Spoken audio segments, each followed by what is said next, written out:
Hello friends, welcome to our channel. Today we're going to take a look at another horrible case with you. The case of Anna Walsh. Anna Walsh, later known as Anna O'Neill, was born on April 18, 1983 in Belgrade, Serbia. She grew up in a cultured family with her younger sister. At the 5th Belgrade Gymnasium, Anna excelled as a standout student.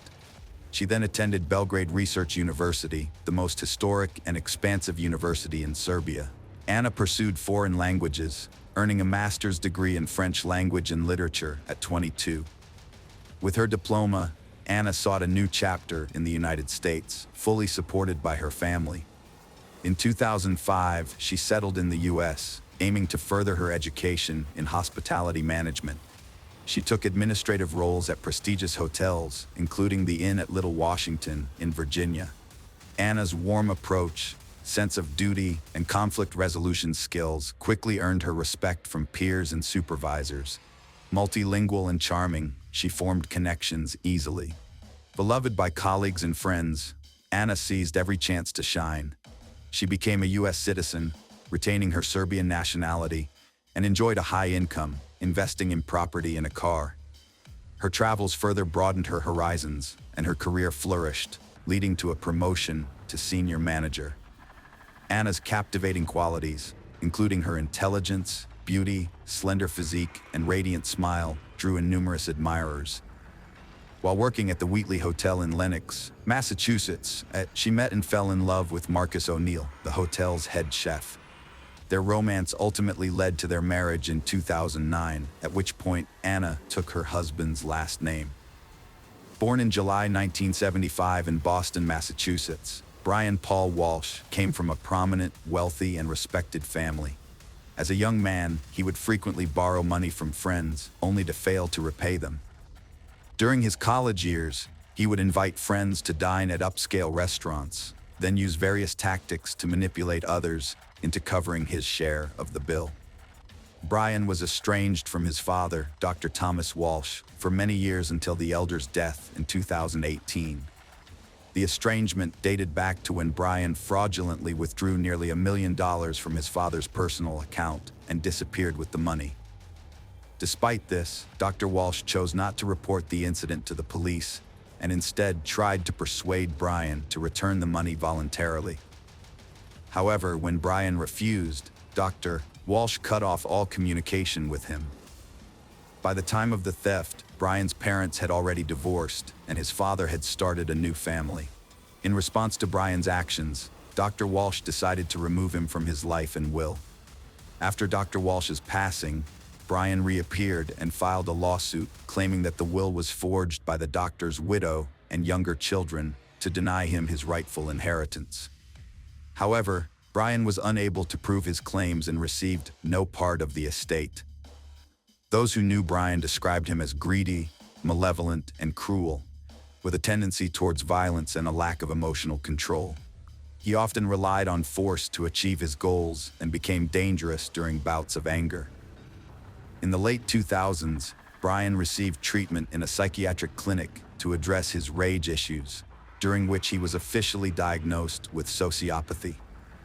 Brian and Anna first met in 2014 when Anna was working as a senior reservation manager at the Wheatley Hotel in Massachusetts. At the time, she was married to Marcus O'Neill, who was also employed at the hotel.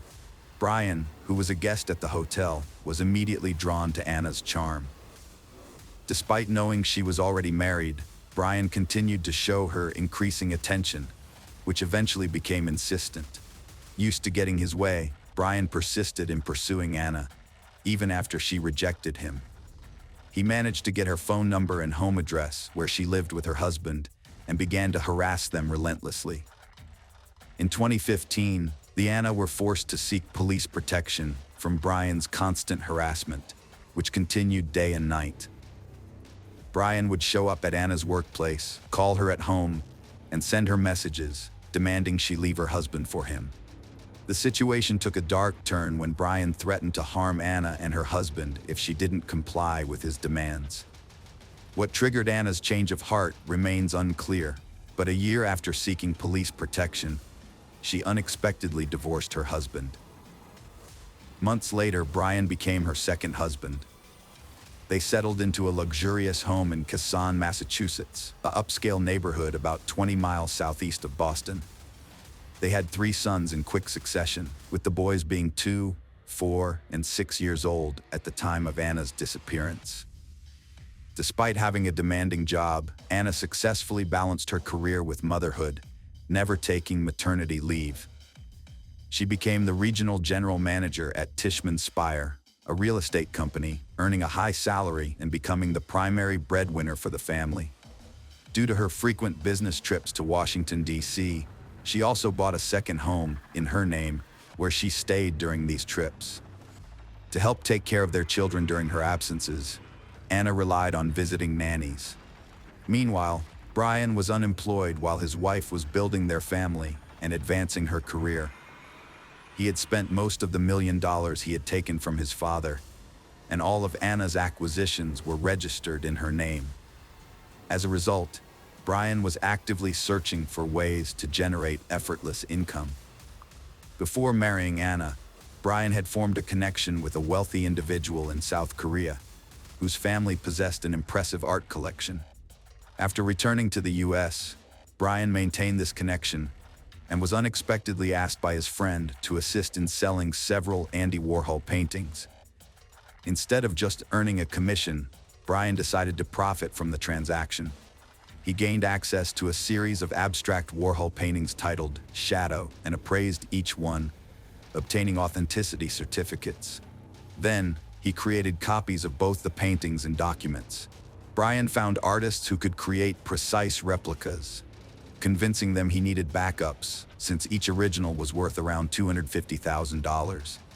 For several years, he successfully sold fake paintings as originals to collectors worldwide. However, one buyer, an expert in Andy Warhol's work, quickly identified a forgery and sued Brian. The FBI investigated, and in April 2021, Brian pleaded guilty to selling counterfeit art. He was placed under house arrest after his lawyer negotiated a deal requiring him to return the proceeds to the buyers and avoid prison time. Brian was under house arrest, but he was allowed to leave his house twice a day for specific activities. He could drive his children to and from school and had a 2.5-hour window in the morning to visit a limited list of approved places in his neighborhood, such as stores, pharmacies, and dry cleaners, to buy essential items. On December 31, 2022, Mrs. Anna Walsh mysteriously disappeared. The Walsh family had planned to celebrate New Year's Eve together at home, just the 5 of them, Anna, Brian, and their 3 young sons. After the boys went to bed early, Anna and Brian stayed at the dinner table. That evening, Anna posted a message on social media, wishing everyone a happy new year, and hinting that the past year had been tough, but she and Brian were still together. Anna was scheduled to fly to Washington, D.C. for work on January 3rd, but when she failed to show up, her employer Tishman Speyer reported her missing to the police on January 4th. Brian also reported her missing, worried that he hadn't been able to contact her for days. According to Brian, he last saw Anna on January 1st when she woke him up early in the morning, claiming she had to go to work due to some issues and her boss had asked her to come in earlier than planned. He believed she then headed to the airport with only a few belongings. However, several inconsistencies in the case soon arose. For instance, Anna had not bought, changed, or reserved a flight ticket for January 1st, and she had not canceled her scheduled flight for January 3rd. Additionally, she was not seen at the airport on either January 1st or 3rd. Furthermore, it was unclear how she left the house since her personal car was still in the garage and she had not called a taxi. Brian's suggestion that she might have hitchhiked was not convincing. Brian's statements and behavior sparked numerous questions. His explanations were contradictory, and he didn't appear particularly concerned about the unfolding events. Despite being unable to contact the mother of his children for over 3 days, he only reported her missing on the 4th day, and only after her workplace called. From the start, Mr. Walsh was considered a prime suspect Yet law enforcement didn't have enough evidence to arrest him or obtain a warrant to search their family home. They conducted a limited inspection with the homeowner's permission, but it didn't yield any results. Brian claimed to have led a normal life during those 3 days, visiting usual stores and doing household chores. However, verifying his claims was challenging, as he often left the house without his phone, which he alleged was frequently taken by his older children to play games without his permission. On January 5th, the police issued a public appeal on TV, showing a photo of Anna and asking anyone who knew her whereabouts or what had happened to her to contact the authorities immediately. However, no one came forward with any information. The last time Anna had been in touch with anyone was on December 31st, when she made phone calls to her mother and sister. Her husband was the last person known to have seen her. Surveillance cameras in the neighborhood did not capture any footage of Anna on the morning of January 1st, making it seem as though she had never left her home. In contrast, her husband was recorded leaving and returning to their home several times, but it was impossible to determine where he had gone. His claim of visiting a supermarket was proven to be false, as his vehicle was not seen on any routes to the store, and he was not spotted inside. It wasn't until January 8th that Brian was arrested for making false statements and was taken in for questioning at the police station. His home was finally searched, and it was discovered that on January 1st, he had visited a hardware store in a different area, which was not on the list of approved locations he was allowed to visit while under house arrest. At the hardware store, Brian spent nearly $500 on a large quantity of cleaning supplies, including plastic sheeting, duct tape, a mop and bucket, and utility rags. He paid in cash, likely hoping to keep his visit secret. During a search of the Walsh family home, disturbing discoveries were made.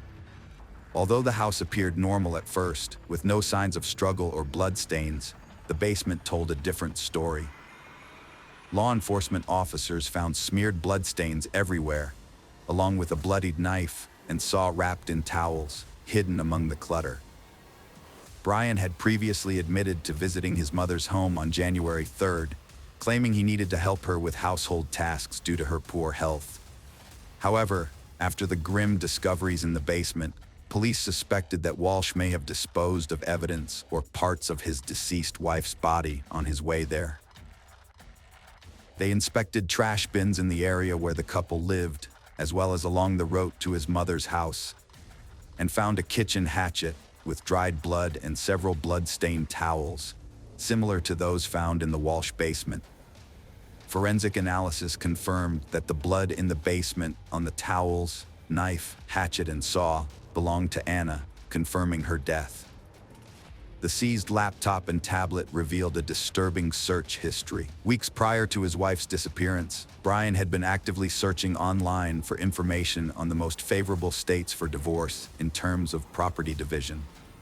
He also looked into whether he could claim the second home in Washington, D.C., which was owned by Anna and registered solely in her name, suggesting a possible motive for the crime.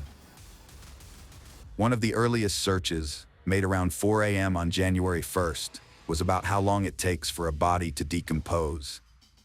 This was followed by nearly 24 searches on how to dispose of a body, including how to clean up blood traces, how to dismember a body, and whether a body could be identified if the teeth were removed. He also searched for information on how long DNA traces last and whether a person could be charged with a crime if the body was never found. All of these searches were conducted on his young child's tablet. By January 3rd, Brian's searches had shifted to inheritance, as he looked into how and when someone can inherit the property of a person who has disappeared. This suggests that he was confident he would avoid punishment and was preparing to claim the inheritance. On January 18th, Brian was officially accused of murdering his wife, even though her body or remains had not been discovered. Prosecutors allege that on New Year's Day, Brian intentionally or accidentally killed his wife, then decided to get rid of her body by dismembering it in their home's basement. He allegedly put the body parts in plastic bags, and threw them away in trash cans located in different areas of the city. The area surrounding the Walsh home, as well as nearby empty lands, wooded areas, and bodies of water, were extensively searched for evidence, but nothing was found. The defendant, Brian Walsh, has pleaded not guilty and is refusing to reveal what happened to Anna's body. Recently, Anna had been unhappy and was considering divorcing her husband, which she mentioned several times during phone calls with her mother and sister the day before she vanished. However, her mother did not take Anna's threats seriously and decided to put off her visit. The trial is ongoing, and Brian is being held at the Norfolk Correctional Facility as he awaits his next court date. Anna's mother is following the investigation from her home in Serbia and has not traveled to the United States. The Serbian Ministry of Foreign Affairs has contacted the New York consulate, which is in touch with the Norfolk District Attorney's Office to ensure Anna's mother is kept informed about the investigation and hearings. Brian and Anna's 3 sons are now in state custody because none of Brian's family members are willing to care for them. They cite Anna's mother's age and poor health, and her sister, who lives in Canada, has also declined to take in her nephews. The only person willing to take the boys in is Pamela Bond, a close friend of Anna's, who prefers this to them being separated and placed in different foster homes.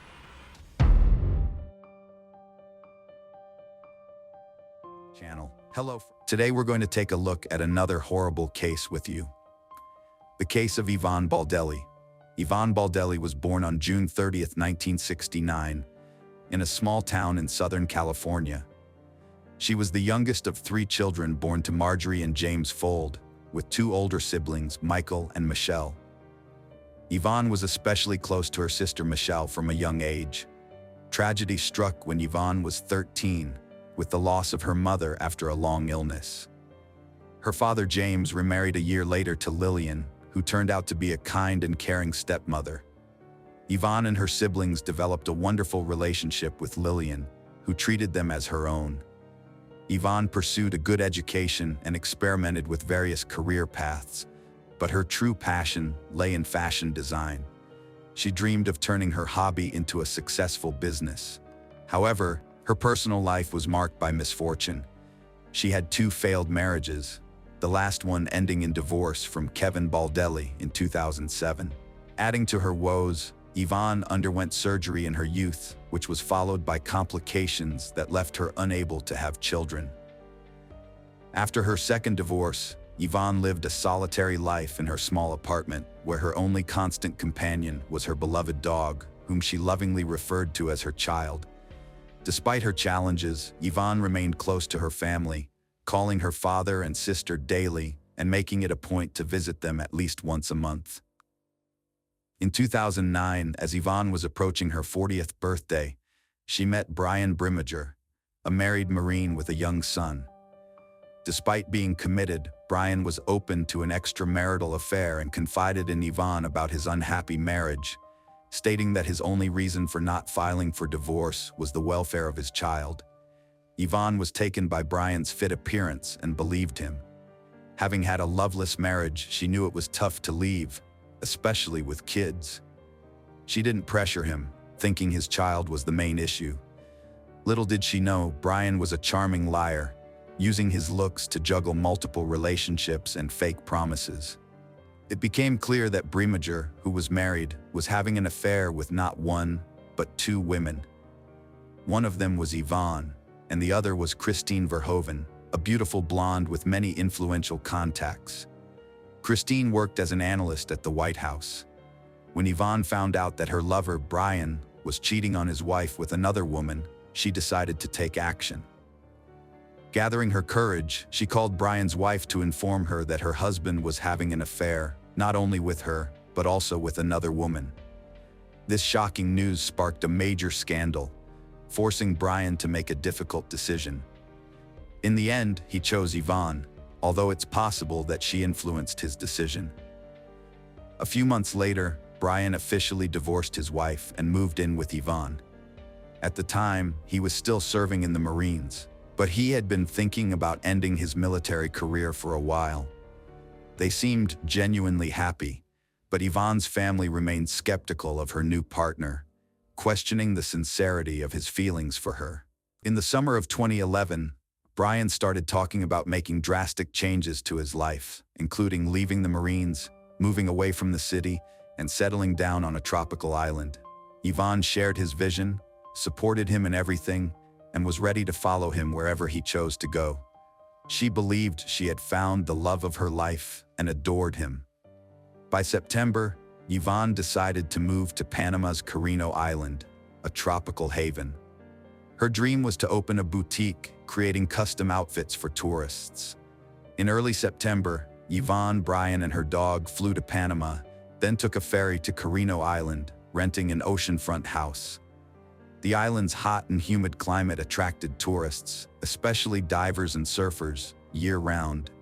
Brian, a skilled guitar player since his teenage years, brought his instrument to the island with the intention of launching a music career, performing at various entertainment venues. Soon after settling in, he established connections with several local bar owners, and one of them offered him a gig. He would play in the evenings, entertaining the crowd, and as a token of appreciation, the audience would often buy him drinks, leading to a habit of heavy daily drinking. Ivan's business, on the other hand, struggled to take off, with sluggish sales and meager profits. However, she persevered and found work at one of the bars. She also adopted a second dog, which she found on the island, and decided to keep. She maintained daily contact with her sister Michelle Valenzuela, sharing every detail, but her messages became increasingly brief and somber, causing concern among her family. Initially, the island seemed like a paradise to they. Ivan had hoped that Brian would propose, and they would have a romantic beach wedding. However, as time passed, Brian showed no signs of rushing into marriage. Their relationship quickly began to deteriorate. In early December, Michelle became concerned when she stopped receiving messages from her sister Yvonne. Then, on December 14, 2011, Michelle received an unexpected call from Yvonne's boyfriend Brian. He asked when he could come by to pick up his SUV, which he had left in Michelle's garage before he and Yvonne had traveled to Panama. This call surprised Michelle because it meant Brian had returned to the US. But where was Yvonne? Why hadn't she come back or even reached out? Brian told Michelle that he had explained everything in an email he had sent a few days earlier. He also claimed that Yvonne had sent Michelle a message explaining the situation. Michelle checked her messages but found nothing. So, she turned to her email and discovered two unread messages, one from her sister Yvonne and one from Brian. Brian claimed in his message that Yvonne had left him for a new lover and moved to Costa Rica. However, a message supposedly from Yvonne stated that she had left him after discovering his infidelity and that another woman, Christine Verhoeven, had given birth to his child. This message also claimed that Yvonne had met someone new and gone to Costa Rica with him. It seemed believable at first, especially since Yvonne was unable to have children, and news of her partner's infidelity could have been devastating. However, Yvonne was not one to act impulsively, and it was unusual that she hadn't contacted her sister to discuss her situation. The tone of the message from Yvonne also raised suspicions as it didn't sound like her previous communications. Michelle suggested filing a missing persons report for Yvonne, but Brian was hesitant, claiming she was fine and capable of taking care of herself. He insisted she would come home on her own, but his nervousness and quick departure after picking up his vehicle raised suspicions. Shortly after, a message from Yvonne's phone arrived, stating she would return home in January for their father's birthday. This brought Michelle some relief, and she decided to wait, hoping Yvonne would come back as planned. By mid-January, Yvonne remained missing and hadn't reached out. Meanwhile, Michelle was stunned to learn that Brian had unexpectedly married Christine Verhoeven shortly before the new year began. What made this even more surprising was that he had only parted ways with his previous girlfriend a few weeks earlier. Michelle's concern for her sister's safety prompted her to report Yvonne missing to the police, as she suspected Yvonne hadn't actually gone to Costa Rica. An official inquiry to Panama confirmed her fears, verifying that Yvonne Baldelli had not left the country. Michelle's cousin, a programmer, helped trace the IP address of the emails supposedly sent by Yvonne from Costa Rica in December. The investigation revealed that the emails were actually sent from Dana Point, California, where Brian was located. The same IP address was used for an email sent by Brian himself. As the situation grew increasingly alarming, Michelle quickly informed the police of her discovery. Valenzuela then reached out to the FBI and the State Department, sharing her suspicions that Brian had harmed her sister in Panama, and continued to send messages from her phone and email, impersonating her for about a month. Although there wasn't enough concrete evidence to arrest Brian at the time, law enforcement interviewed him and continued gathering proof of his guilt.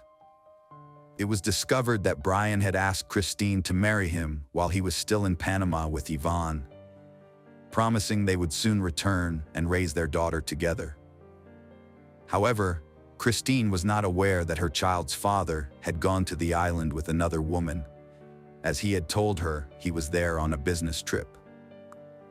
2 months after Yvonne's disappearance, her sister and niece conducted their own investigation and flew to Panama, where they sought the help of Don Winter, a former U.S. intelligence officer turned investigator who specialized in finding missing U.S. citizens.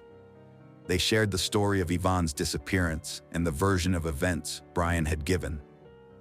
After listening to them, Winter immediately expressed his concern that the chances of Yvonne being alive were low. With his extensive experience in such investigations and using his connections, Winter decided to pressure the Panamanian government and publicize the case, turning Yvonne's disappearance into international news. A press conference was also organized, which included Yvonne's family members. After arriving in Panama, Yvonne's father, stepmother, brother, and several other relatives and close friends joined the search for Brian Baldelli and assisted in the investigation. Together, they thoroughly searched the tropical island of Carino, but found no trace of him. The dense undergrowth and swampy marshes, which were home to a wide variety of wildlife, hindered their search efforts. The family also questioned the island's residents about their knowledge of Brian and Yvonne and what they could reveal about the couple's behavior. It became clear that Brian and Yvonne had been drinking excessively and frequently got into loud public arguments, disregarding those around them. Almost daily, they were seen in bars, drinking and arguing. Moreover, people began to notice bruises and scratches on Yvonne's face and body, and she rarely removed her sunglasses, seemingly to conceal the bruises under her eyes. The landlord of the house they rented confirmed that neighbors regularly complained about the noise, screams, and cursing coming from their residents. Meanwhile, FBI agents brought in a specialized team of divers to search the waters surrounding the island for potential evidence or remains of the missing woman. Unfortunately, these searches also yielded no results. From the start, Brian was the main suspect in the case, but there was no solid evidence to charge him with. He repeatedly denied any involvement, sticking to the same story that his ex-partner Yvonne had run off with another man. It wasn't until September 21, 2012, that Brian was finally questioned by the police and a search of his home was conducted. At that time, his wife Christine was at work and Brian was unemployed, staying at home to take care of their child and enjoying his favorite hobby, playing golf. Brian claimed Yvonne left him after discovering his child with another woman, but became anxious when police found Yvonne's laptop on his table. The laptop had messages sent after she supposedly left, including a photo of Yvonne with a bruise and a conversation between Brian and his mistress about their secret affair. The search history showed queries about cleaning blood stains and removing blood from a mattress. These pieces of evidence were significant but circumstantial, as neither Aon's body nor a mattress with blood stains was found. The fact that Brian had been sending messages pretending to be Aon didn't definitively prove his guilt. However, a discovery by Don Winter shed more light on the case. Before leaving Panama, Brimminger had sold a machete he owned to a buyer online. During their conversation, he jokingly said he had used the weapon once to finish off a stripper. Although the machete was seized for examination, it didn't initially yield any conclusive evidence. The long-awaited arrest was still pending. Meanwhile, the police had overlooked a crucial detail: Yvonne's bank card, which Brian used after her disappearance to make it seem like she was still alive. Before returning to the US, Brian went to Costa Rica and used the missing woman's card a few times, creating the illusion that she had fled there. He paid for his tickets in cash and withdrew money from different locations in San Jose, eventually draining the card before discarding it. However, Brian didn't realize that he was caught on surveillance cameras at the ATMs. In July 2013, a year and a half after the woman vanished, her relatives, armed with evidence collected by the police, FBI agents, and Don Winter, finally succeeded in getting Brian arrested. At first, he was held on charges of lying and obstructing the investigation, as there wasn't enough evidence to charge him with anything more serious at that time. By then, Christine had given birth to a second son just a week before his arrest, making Brian a father for the second time. The authorities tried to have an open conversation with the suspect, offering him the opportunity to admit to the crime and reveal the location of Yvonne's body. However, Brian consistently denied any involvement. His lawyer also claimed that since there was no body or direct evidence linking Brian to Yvonne's disappearance, there was no proof of his guilt. In the swamp on the island of Quinero, a worker stumbled upon a gruesome discovery just 2 months after Brian's arrest. While taking a shortcut through the underbrush, the worker spotted an army backpack partially submerged in the water. Curious about what might be inside, the worker opened the bag, only to be met with horror at the sight of a human skull. The worker immediately notified the police, who responded and took the backpack into custody for further examination. Inside, they found fragments of a human body, as well as the remains of 2 small dogs. The remains had been deliberately dismembered, placed in the bag, and discarded in a remote area, likely intended to never be found. DNA testing later confirmed that the human remains belonged to Yvonne. However, many of her limbs were missing. Further examination by pathologists revealed that Yvonne had suffered a brutal beating before her death, including a broken nose, cheekbone, and several missing teeth. When the unique chot marks on the victim's bones were matched to the machete's blade, it confirmed that the body had been dismembered with this weapon, as each blade has a distinct signature, similar to human fingerprints. With this evidence, Brian was formally charged with murder, dismemberment, and concealing a crime. In 2014, Michelle Valenzuela got a cancer diagnosis, and after 6 months of intense treatment, realized it was futile. She dedicated her last months to seeking justice for her sister, testifying against Brian and submitting evidence to the court despite her weakening health. Brian assaulted Yvonne in a drunken rage after she discovered his affair, stabbing her to death. He then dismembered her body, killing her dogs, and hid the parts in a backpack in a swamp. Brian fabricated a story about Yvonne leaving him, gaining sympathy from locals, and even found a new girlfriend. However, during the trial, his girlfriend testified against him, and he was forced to admit his guilt, claiming self-defense despite evidence showing he was fully aware of his actions. In the spring of 2016, Brian was convicted of manslaughter and sentenced to 26 years in prison, with eligibility for parole in 2035. At sentencing, credit was given for his prior service in the Marines, which spared him from a life sentence. Meanwhile, Brian's wife, Christine Verhoeven, maintained her husband's innocence and pledged to stand by him no matter what.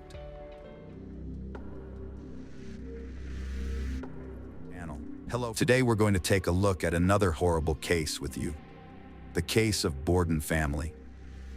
Michael and Catherine met in school, bonding over homework and walks. They became inseparable friends, sharing secrets and learning from each other. Their friendship blossomed into romance, and Michael eventually asked Catherine on a date, declaring his love. They got married in a beautiful ceremony, vowing to love each other through life's ups and downs. After 10 years, the Borden family moved to Lititz, Pennsylvania, a peaceful town founded by the Moravian Church in 1756. The town's faithful residents, including Amish families, sought refuge from modern chaos, living simply and avoiding modern tech. The devout Bordens chose Lititz for its ideal setting to raise children, surrounded by calm and serenity. Michael was an active member of the local church community, where he taught Sunday school lessons. His wife, Catherine, managed the household and supported him in his community work. While he focused on spiritual growth, Michael also worked as a manager at a printing company to provide for their everyday needs. Over time, they had 5 children, 3 boys and 2 girls. Large families like theirs were common in Lititz, where parents hoped to protect their children from the outside world's hardships and dangers. Regular church attendance, youth groups, and homeschooling were a big part of family life. Interactions between families were mostly limited to religious gatherings and celebrations. Michael and his wife built a peaceful home life, raising their kids in faith and discipline. When their eldest sons left for university, the 3 younger kids continued homeschooling, pleasing their parents. Neighbors and friends praised the kind, responsive, and interesting kids, Kara, Caitlin, and Daniel. Kara, the eldest daughter, challenged traditional values in her teens. Despite her dad's disapproval, she joined the soccer team, snuck out to discos, and did forbidden things. Her dad was troubled, and talks often ended in arguments and her running away. Kara sought romantic relationships and showed interest in boys. In 2005, David, 18, and Kara, 14, connected at a homeschooling support group. They formed a close bond, hiding it from their parents, and used social media to exchange messages, pouring their hearts out. They crafted coded messages to keep their communication private. Kara and David's letter exchange wasn't enough, so they secretly met in person. At first, they took innocent walks, but their friendship blossomed into romance. They snuck out to discos, spending nights together. David, older, had experienced first love, while Kara's inexperience made her feelings overwhelming. Her joy was radiant, but her obedience to her parents was feigned, driven by fear of discovery. But sooner or later, every secret is exposed. One day, Kara couldn't keep her secret hidden anymore and confided in her sister. She showed her a photo of David, told her about how they met, and how they were deeply in love and willing to overcome all obstacles to be together. They were even planning to run away to be together. However, Kara's sister was worried about her and told their mother about their planned elopement, which ultimately revealed the secret of the young lovers. One early morning, Kara snuck back home, feeling elated after her date with David. But her mother was waiting in her room, clearly aware of her secret. At breakfast, Kara's parents forbade her from seeing David, deeming him unsuitable due to their concerns about violence and drugs. Angry and disappointed, Kara's father grounded her. That night, Kara spent her free time at David's house. At 5:30 a.m., David drove Kara back to her neighborhood and dropped her off near her house. They agreed that once Kara was safely back in her room, she would send him a text message to let him know she was okay. However, the message never came.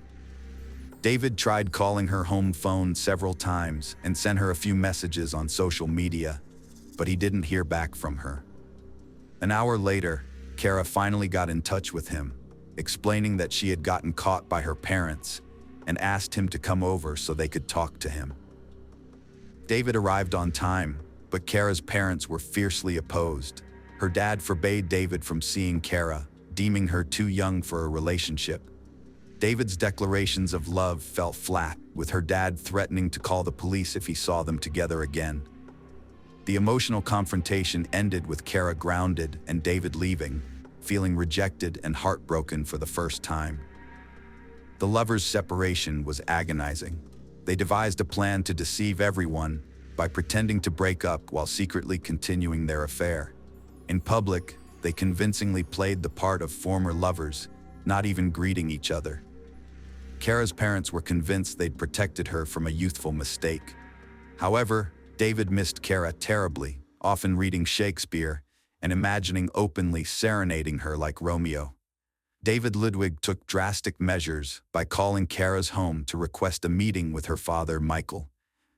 On November 13, 2015, the young man arrived at the Borden residence, determined to discuss their plans to get married.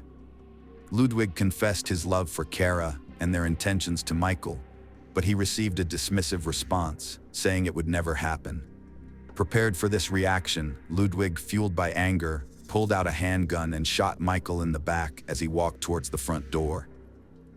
Next, he targeted Kara's mother, Catherine, shooting her while she sat in a chair. Ludwig then searched the house for Kara, calling out her name, but she was nowhere to be found. He got into his car, started the engine, and began to drive away. That's when he spotted Kara running down the road towards him. She got into the car, expressing her desire to escape and start a new life with David. They fled the city in David's red car, leaving the chaos behind. Kara Borden was missing for 24 hours after her parents, Michael and Catherine Borden, were found dead. Investigators reviewed surveillance footage, which led them to track the teenagers. The footage also showed that Kara didn't resist and had willingly gone with David Ludwig. As a result, the charges against Ludwig for abducting Kara were dropped. Alerts were issued to police across the East, including in Pennsylvania and Indiana, as the couple was spotted heading west in a red Volkswagen Jetta. On Monday morning, authorities received a tip about a vehicle matching the description parked near a truck stop outside Fort Wayne. Police rushed to the area, but the car was already gone. State police were alerted, and they spotted the car around noon on Interstate 70 in Belleville. David Ludwig got onto the interstate, leading police on a high-speed chase at 90 to 95 miles per hour on a two-lane highway.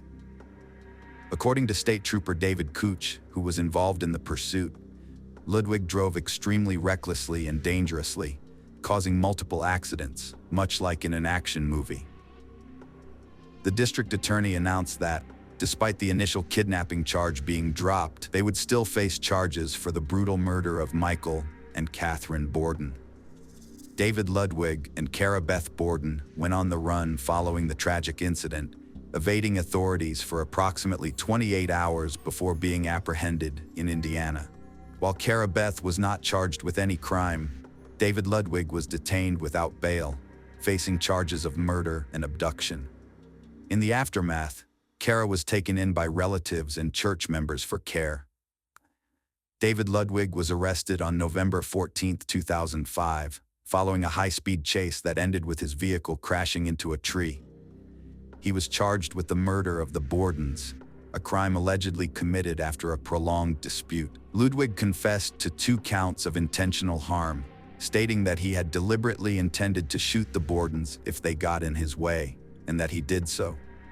During a search of his vehicle after his arrest, no weapons were found.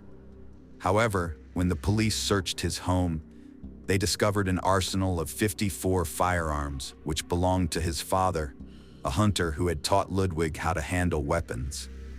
The police also found an 18-minute video on a laptop in his home, which showed Ludwig discussing plans to invade another family's home, armed with weapons.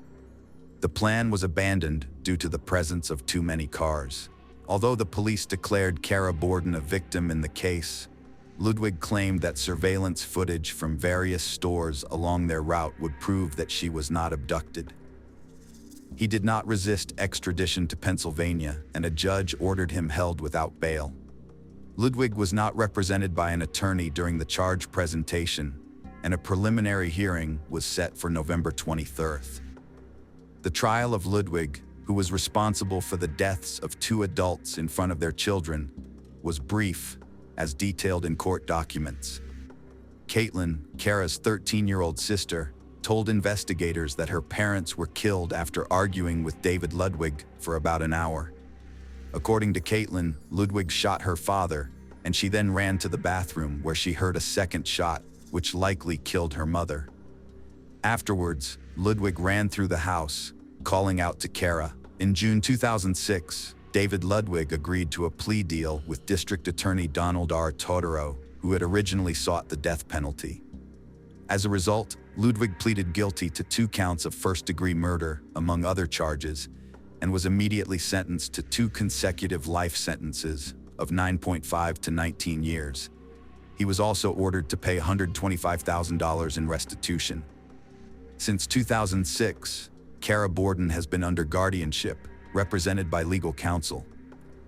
In November 2005, it was reported that the charge of abduction against David G. Ludwig was dropped. The court concluded that Kara had voluntarily left with Ludwig, as supported by written statements.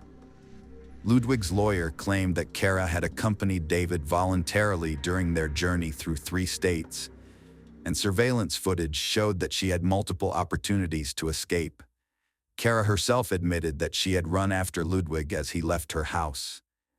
Kara Beth Borden was identified as a victim in this tragic situation, and as a result, the Lancaster County District Attorney did not file criminal charges against her. This decision was influenced by her actions during the investigation and the digital evidence collected from emails, blogs, and texts exchanged with Ludwig. A memorial service was held at Lancaster Bible College, where Kara Beth, surrounded by her siblings, mourned the loss of her parents. As a sign of respect and remembrance, the neighborhood adorned their mailboxes with white ribbons. This tragedy left 5 children without the guidance and love of their parents. David Ludwig was transferred to Indiana's State Correctional Institution at Pine Grove to serve his life sentence for murdering his girlfriend's parents. He was chosen for the prison's youthful offender program, designed for inmates 15 to 20, which focuses on teaching self-responsibility, discipline, and respect for others.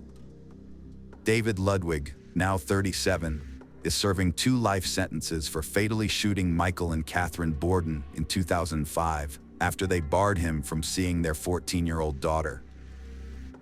He cited the 2012 U.S. Supreme Court ruling against life imprisonment for minors, but the PA Supreme Court denied his petition, agreeing with a lower court that he's not entitled to same consideration since he was 18 at the time. David Ludwig will spend life in prison. The community struggled to understand how well-raised kids committed evil. Despite Christian homeschooling, tragedy struck, leaving questions if parents overlooked or failed to convey values.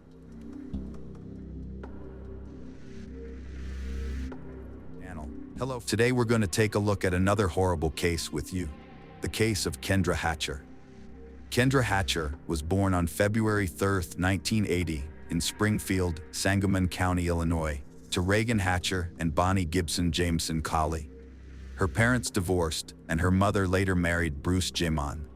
She had 3 sisters, Jamie Coleman Ashel Lepom, Melissa Jameson, and a brother, Neil Hatcher.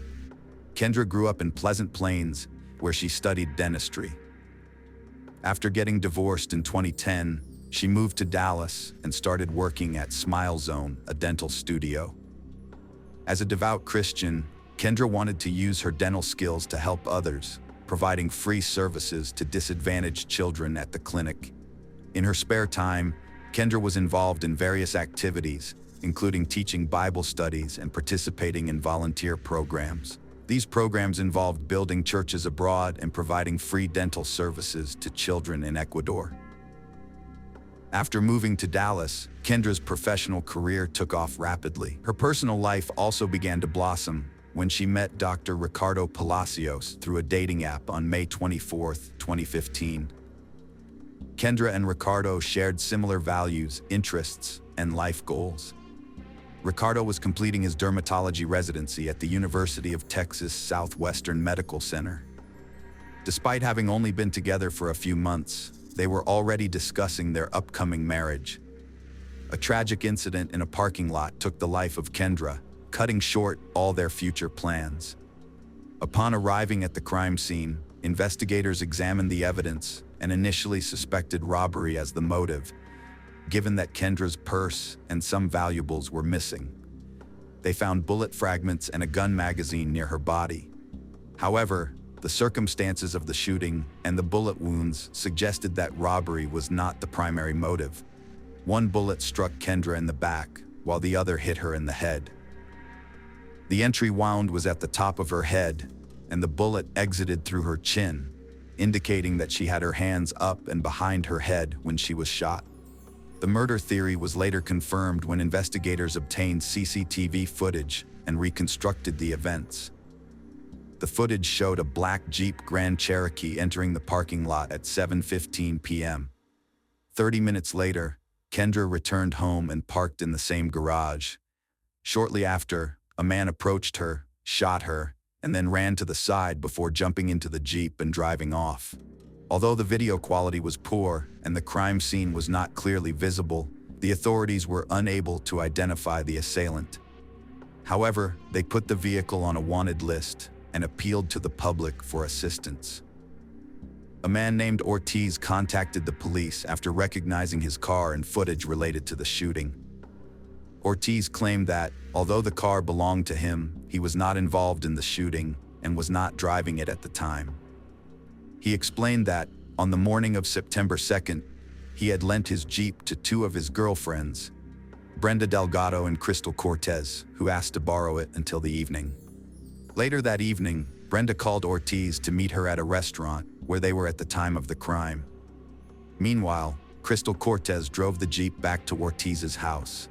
When Ortiz saw his Jeep on the TV news, he confronted Brenda, who initially denied that it was his Jeep, then admitted that Crystal had used it without his knowledge. Brenda tried to persuade Ortiz not to report the incident, offering to pay to have the Jeep repainted. At first, Ortiz was hesitant to get involved with the police, fearing it might jeopardize his pending U.S. citizenship. However, he eventually decided to cooperate and provided the police with the names of Brenda and Crystal.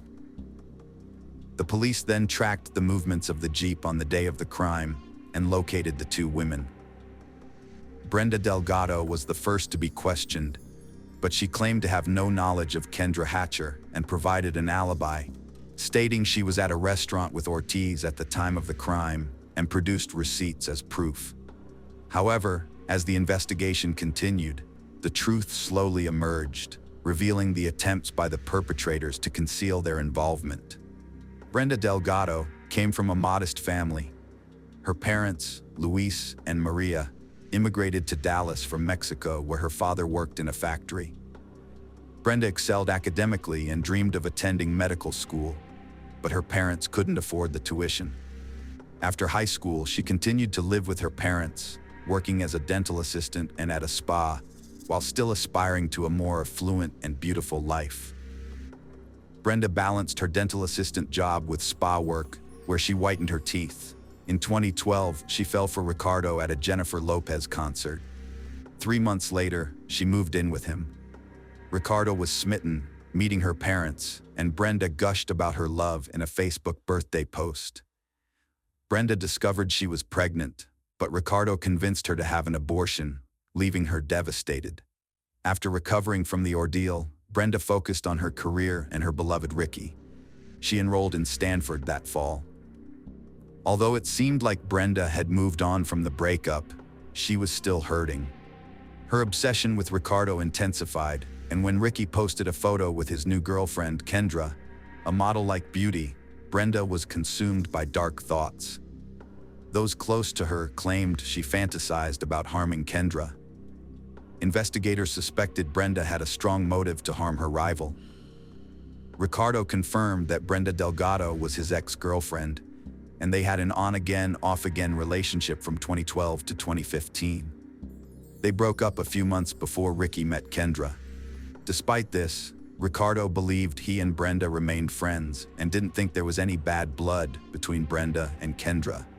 The reconstructed events revealed a disturbing picture of how manipulative and ruthless an abused woman can be. Brenda Delgado concocted a sinister plan to win back her former lover, Ricardo, and eliminate Kendra Hatcher, the woman he had moved on to.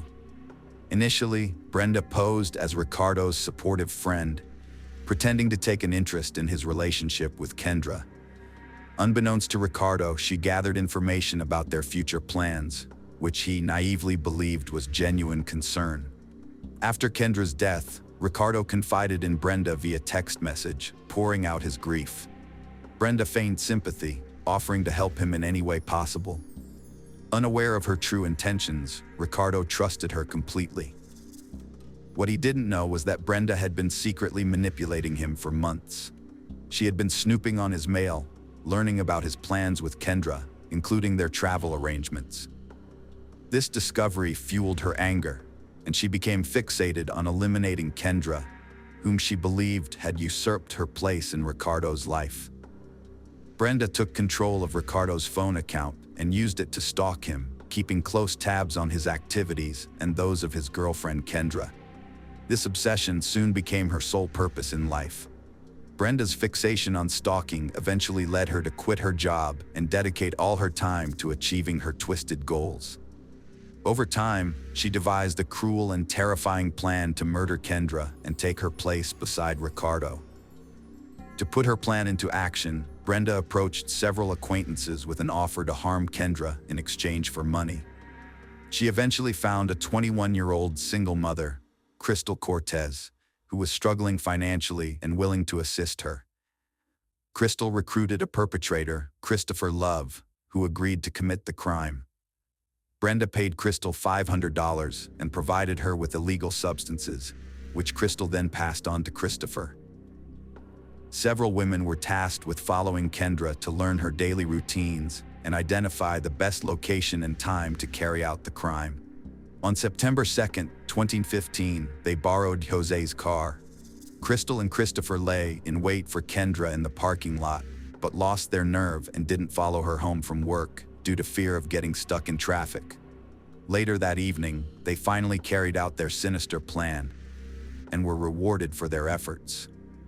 A few days after the crime, Crystal Cortez and Christopher Love were arrested. They both denied any involvement in the crime and claimed they were not at the scene. However, when the police found the murder weapon in the car, Love's story fell apart. Meanwhile, Crystal's alibi was inconsistent and confusing. At first, she claimed she was driving in the parking lot because an armed carjacker had taken over her SUV and forced her there. She even falsely stated that her young son was with her, but surveillance cameras showed no evidence of a child. As the investigation continued and more evidence emerged, Crystal changed her story again, this time offering to cooperate with the police in exchange for a reduced sentence. She implicated Brenda, claiming that she was the mastermind behind the crime and that they had been planning it for 2 weeks. According to Crystal, Brenda's obsession with winning back her ex-boyfriend, Ricardo, drove her to despise Kendra, whom she believed had taken her place. Brenda had pretended to be happy for Ricardo, but her life was actually unraveling.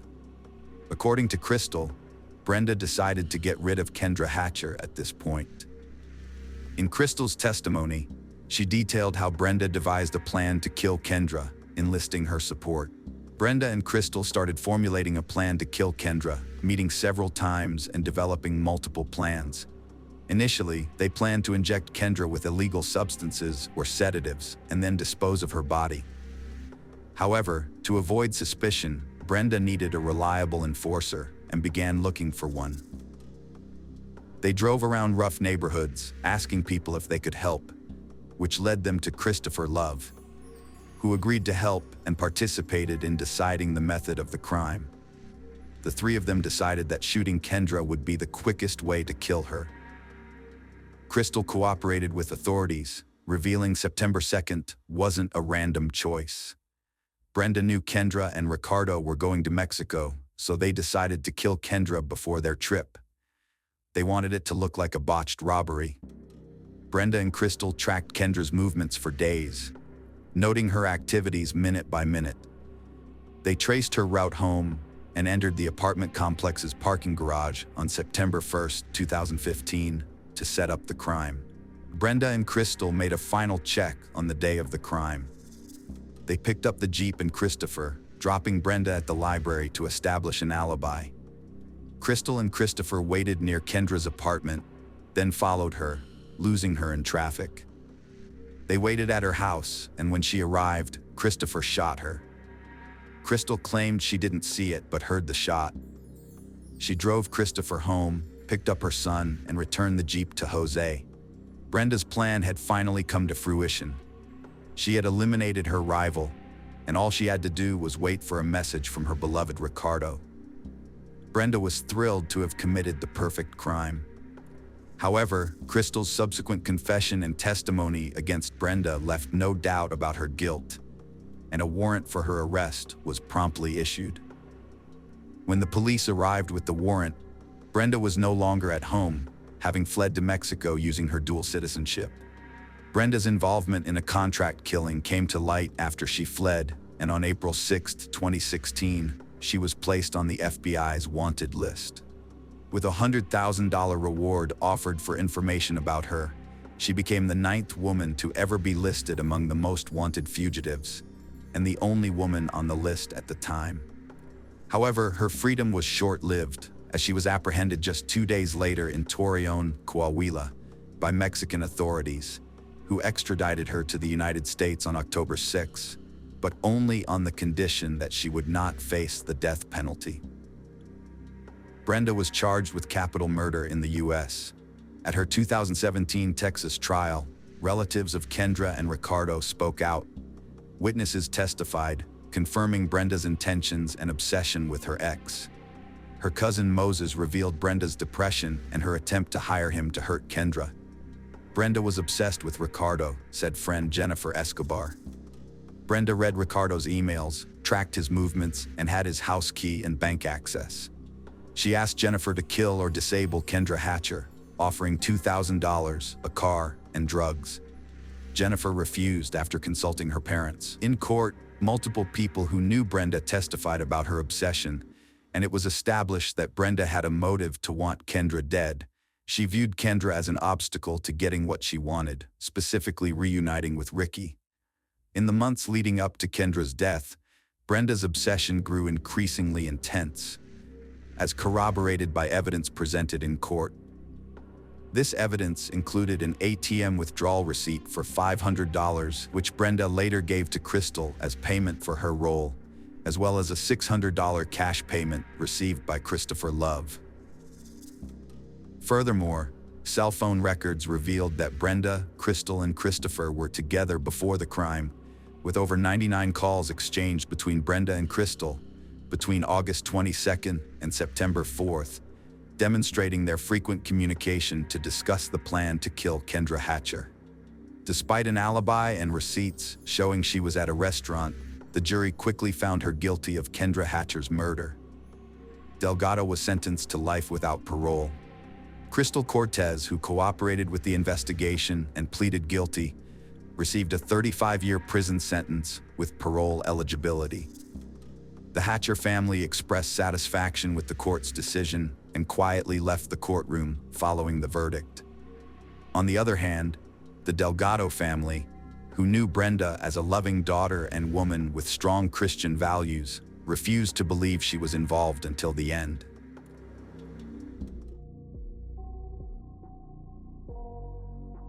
Hello. Today we're going to take a look at another horrible case with you. The case of Cassie Farrington. In 2014, the townspeople of Silver City, a small town in southwestern New Mexico, were stunned to discover that 23-year-old Cassie Farrington, a local resident, had been found dead in the bathtub of her rental home, lying face down in the water. The tragedy was devastating for Cassie's parents, and things took a turn for the worse when the local police got involved in the investigation. Cassie Marie Brooks was born in Virginia on December 22, 1990, the second oldest of 4 children to Chuck and Darlene Brooks. As a high-achieving student, she was a member of the National Honor Society, played sports, and dreamed of becoming a doctor. But when she turned 16, her plans took a dramatic turn. She became pregnant. The following month saw a whirlwind of significant events. She graduated from high school, gave birth to a baby, married Bradley Farrington, and moved out of her parents' home. After having her first child, Cassie went on to have a second child several years later. Unfortunately, her family life began to fall apart around the same time, and her marriage ultimately ended in divorce when she was just 22. Following her divorce, Cassie moved to Silver City, a small town with a population of around 10,000 people, with her 2 kids in tow. There, she found work as a nurse at a local hospital and rented a home from a colleague. By her 23rd birthday, Cassie had begun a new romance with a man named David Barry, who rapidly formed a strong connection with her 2 children. Cassie confided in her family and colleagues that David brought her and the kids immense joy, and she was optimistic about finally achieving the happiness and peace that had eluded her in her previous tumultuous experience with family life. On March 24, 2014, Cassie phoned her parents after finishing her night shift at Silver City Hospital. During their several-minute conversation, she informed her mother of her plan: drive home, collect her kids, take them to school, and then return home to rest for a couple of hours before picking them up again later that day. However, the school staff attempted to contact Cassie, but she never showed up to collect the children. Cassie's mother, Darlene, attempted to reach her daughter by phone but didn't get an answer, assuming Cassie had simply forgotten to set her alarm after working a night shift. Next, Darlene contacted Sherelle, Cassie's landlord, asking her to check on Cassie. Upon arriving at the house, Sherelle knocked on the door but received no response. She then circled around the house and noticed water overflowing from the bathroom into the kitchen. Sherelle knocked on the door again, this time more forcefully, and called out Cassie's name, but there was still no response. Finally, she used her own key to unlock the house and enter. As Sherelle made her way across the wet floor towards the bathroom, the sound of flowing water grew louder and more distinct. Her voice trembled slightly as she repeatedly called out Cassie's name. When she finally reached the bathroom, Sherelle's worst fears were confirmed. Cassie lay face down in the overflowing bathtub, still wearing her house robe, with water continuing to pour out. Cassie's co-worker Sherelle, who was trained in first aid, quickly realized that it was too late to try to save her. Cassie's body had already begun to stiffen, which meant she had been dead for several hours.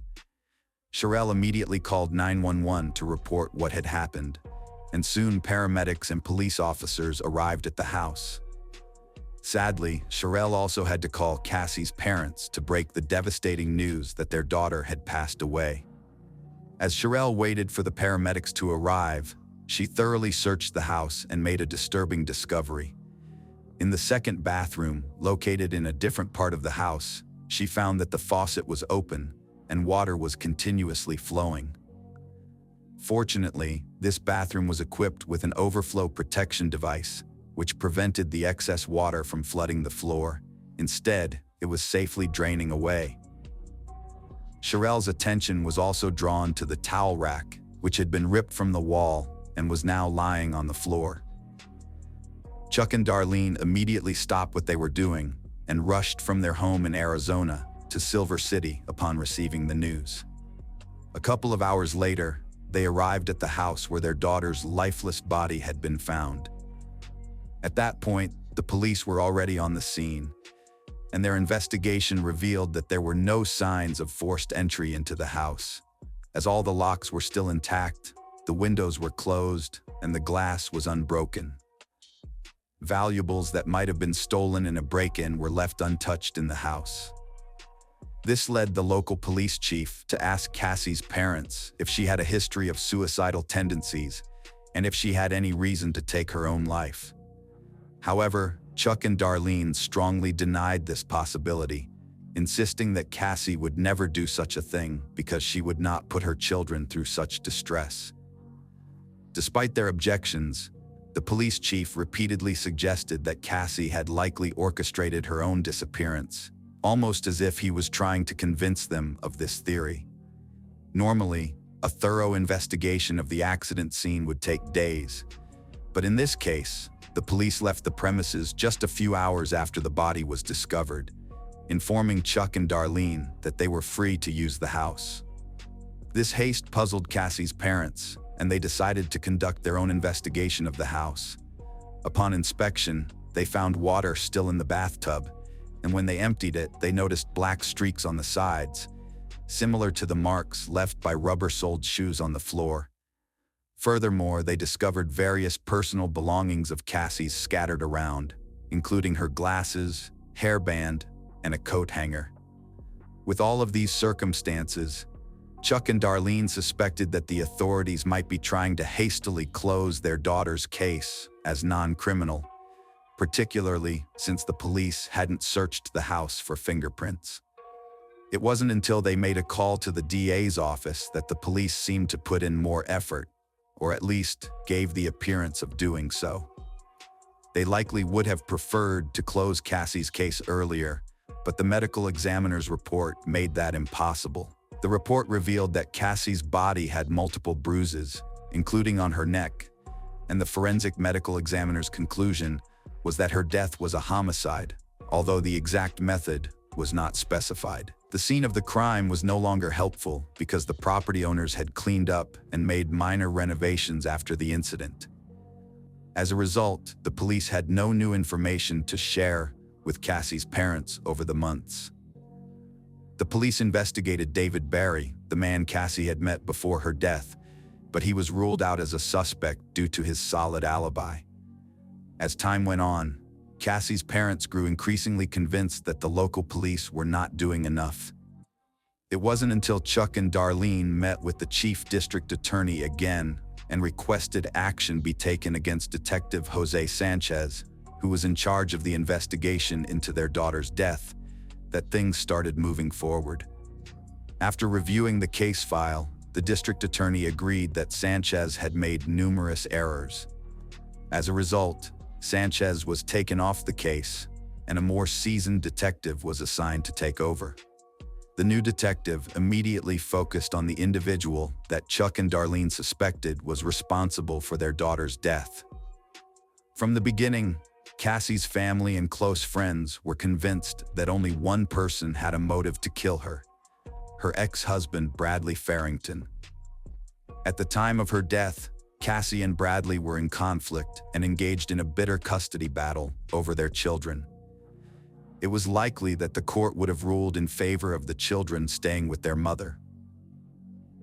It was clear to everyone that Bradley stood to gain the most from Cassie's death, as he would gain custody of the children and be relieved of his child support obligations. Many questions likely arise from this, such as why Bradley wasn't immediately considered a suspect and why he wasn't scrutinized from day one. To the average person, the answers to these questions are obvious. However, looking ahead, it's likely that officials at all levels will deny the obvious conclusions. In reality, Bradley's status as a Silver City police officer and his friendly relationships with the investigators who came to Cassie's house likely shielded him from suspicion. He left the police force just a few months before Cassie's death. In addition to having a motive, Bradley also had the necessary expertise. As a former policeman, he was familiar with police procedures and knew how to destroy evidence. The bathwater had removed any potential DNA samples from the body and erased the shoe prints on the floor. Therefore, there would have been no need for him to break down the front door, as Cassie would have opened it for him herself. Any evidence that might have linked Bradley Farrington to the crime scene was likely destroyed due to the local police's flawed investigation. The only remaining option to hold Bradley accountable was through eyewitness testimony. Cassie told her parents that Bradley regularly abused her and the kids. He even mocked her, saying she should try reporting him to the police. At the time, Bradley was a police officer in Silver City and believed he was above the law. It's hard to imagine how Cassie felt, knowing that the police, who were supposed to help her, were friends with her abusive husband. Cassie confided in her co-workers that Bradley had threatened to make her disappear, saying no one would ever find out. One day in Silver City, Cassie burst into an insurance office, extremely terrified. She reported to the staff that her husband had just tried to drive her car off the road. Tragically, Cassie was found dead on March 24, 2014. Fast forward 19 months, Bradley Farrington, 28, was arrested on October 23, 2015. When charged, he denied any involvement in Cassie's death, claiming he had no part in it.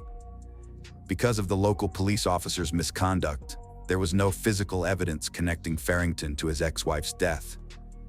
As a result, the judge made the unusual decision to allow testimony from Cassie herself through her own words at the trial. During the trial, the prosecution presented numerous witnesses to the jury, including Cassie's parents, friends, and co-workers, all of whom she had confided in about the abuse she suffered at the hands of her police officer husband. Dr. Michael Hunter, San Francisco's leading forensic expert, testified at the trial, sharing his evaluation of the local expert's findings. With over 20 years of experience, he presented the jury with autopsy photographs and concluded that Cassie's death was likely caused by strangulation, citing the injuries on her neck as evidence. In his opinion, the primary cause of her death was strangulation. One witness, former Detective Sanchez, who had retired from the police force, came to court only after the judge issued a warrant. Sanchez had originally handled the case and testified at trial that he never considered Bradley Farrington a possible suspect, as there was no reason to do so. He explained that no fingerprints were taken from the house, stating that the crime scene appeared too clean. He believed the scene had been cleaned after the crime was committed, which was why no fingerprints were collected. Following 4.5 hours of deliberation, the jury found Bradley Farrington guilty on September 7, 2018. He was sentenced to life imprisonment with the possibility of parole in 30 years. In 2020, Farrington appealed to the New Mexico Supreme Court, arguing that the trial court erred in allowing testimony from the victim's co-workers, friends, and family members, who recounted her statements about Farrington's threats and domestic violence. However, the state's highest court unanimously ruled that there was sufficient evidence to support Farrington's conviction and rejected his challenge to the hearsay testimony. Farrington is currently serving his sentence, while his 2 children are living with his parents, who are limiting their contact with the victim's parents.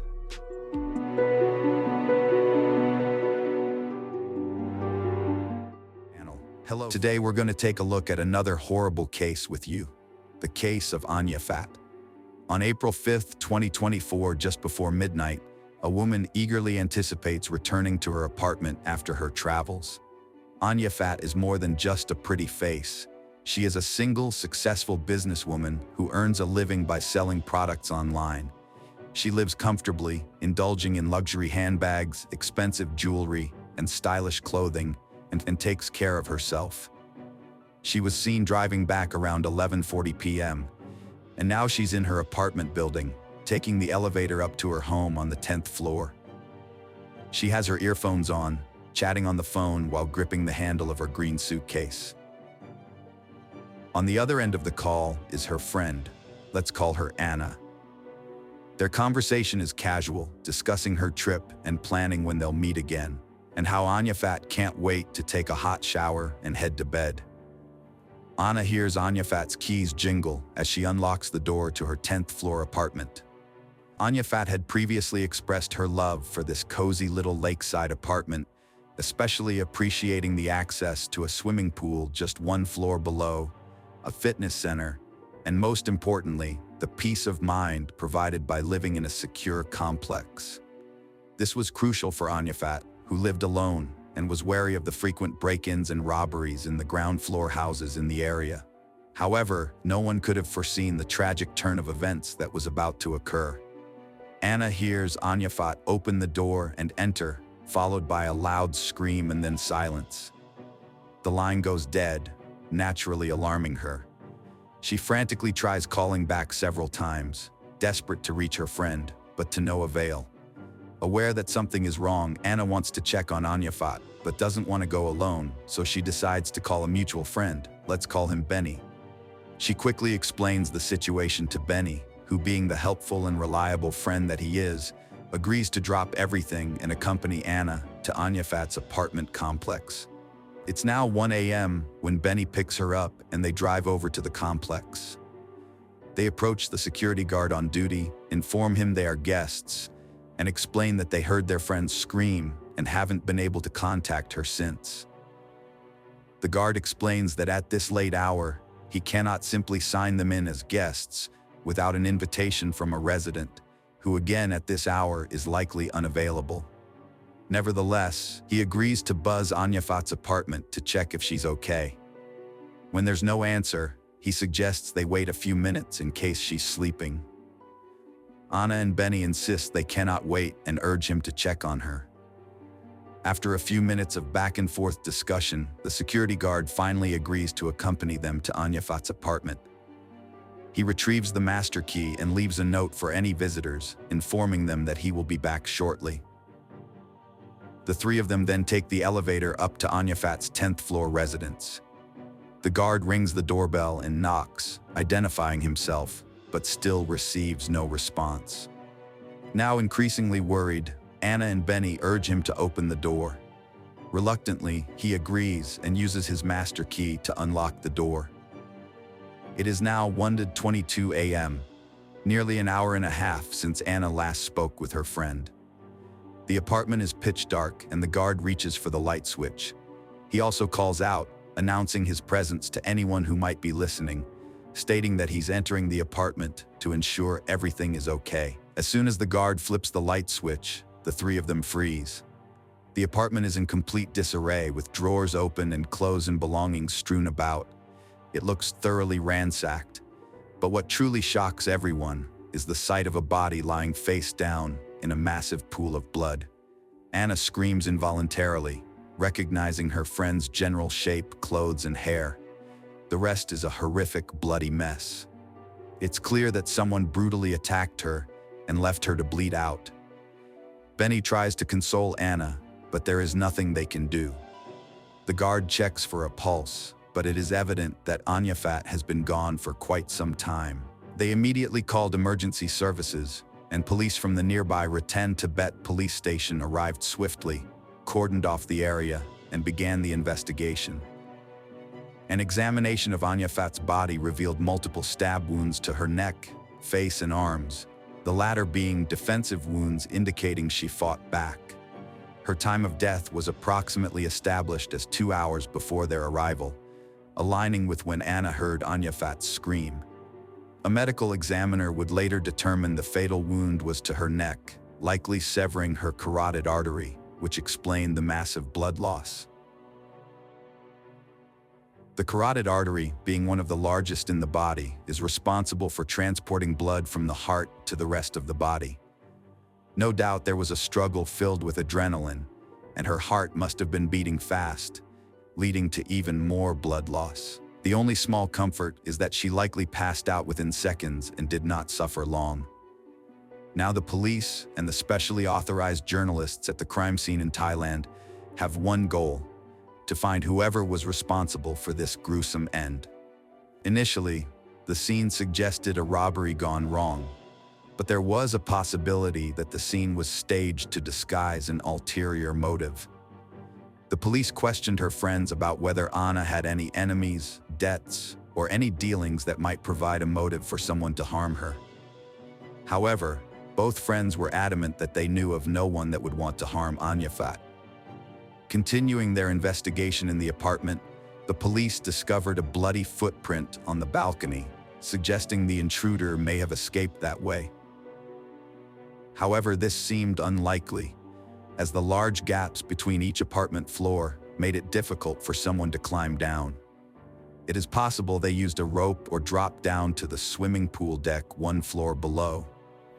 The deck was wide enough that if they jumped and rolled upon landing, they could potentially escape undetected, but this would require a high level of physical fitness to attempt such a maneuver. The detectives at the crime scene instinctively checked the apartment building's CCTV cameras. Unfortunately, there were no cameras facing the balcony side of the building, which could have easily captured the perpetrator climbing down. However, they reasoned that the perpetrator must have appeared on at least one camera while escaping, as it would be impossible to leave the gated walls without passing through the front door. Shockingly, their initial search came up completely empty, as if the perpetrator had disappeared without a trace. The CCTV footage outside Anyafat's apartment showed no one else entering or leaving her room, and the guard and her friends were the next to enter, with the detectives and journalists being the last. Something was not adding up. The perpetrator could not simply vanish, and the apartment had been thoroughly searched, with no one hiding inside. Surprisingly, while examining the pool deck, the detectives found a pair of bloody blue shorts, which were most likely the assailants. These were immediately sent to the lab, suggesting they were dealing with a male suspect of medium to tall build. However, the real breakthrough came when they examined the balcony and found a faint trail of blood leading upwards. It appeared they had been searching the wrong place all along. The perpetrator had not escaped by jumping down one floor. They had managed to climb up, a difficult but not impossible feat for someone fit and skilled. With this new clue, the police immediately began searching the floors above, starting with the apartment directly above the victims. The 11th floor was entirely empty, and the balcony doors were locked with no signs of forced entry, so they proceeded to the 12th floor. They wanted to question everyone in the complex who might have heard something that night. When they rang the doorbell and identified themselves as police, a man and woman opened the door, presumably a couple. Both officers noticed numerous fresh scratch marks on the man's face and hands. They exchanged looks, each knowing what the other was thinking, and they immediately asked the man and his girlfriend to come in for questioning. The scratches on the man's face looked recent, and both individuals were to be questioned separately to verify their stories.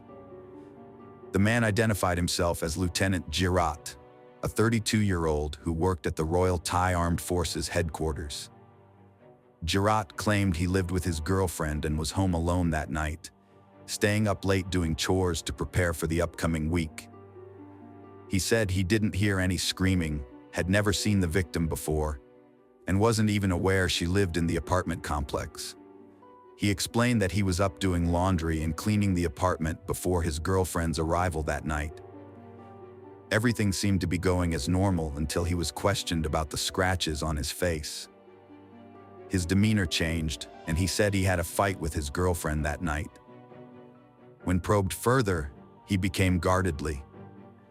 Detectives asked him if the scratches were instead inflicted by Anya Fat, but Girat denied any knowledge of the crime, reiterating that he had never met her in his life. In contrast, his girlfriend had a different story to tell.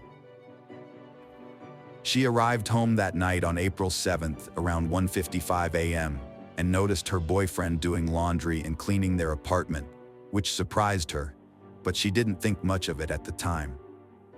They went to bed soon after, and surprisingly, she never mentioned they had a fight when questioned about it directly. She seemed surprised and denied having a physical altercation with her boyfriend, stating they argued, but it never became physical. The detectives were now very interested in hearing her account and probing her further. She appeared to be fully cooperating with them. When asked if anything at all was troubling her boyfriend, she mentioned he had a gambling addiction and had recently asked her for money, but she had turned him down. When she was shown a picture of the bloody blue shorts, she immediately recognized them and stated they resembled the ones that belonged to her boyfriend. With a strong motive and a suspect now identified, the police continued their investigation. From CCTV footage, they noticed that a day before the crime on April 5th, Anya Fat was leaving her apartment at 10:23 a.m., pulling the handle of her green suitcase. They believed Girat noticed this and realized he could climb down and rob her while she was away. What he didn't expect was that she would return so soon, practically the next day. It's very likely that he planned to rob her while she was away, using his military training and fitness to climb down from his balcony into hers.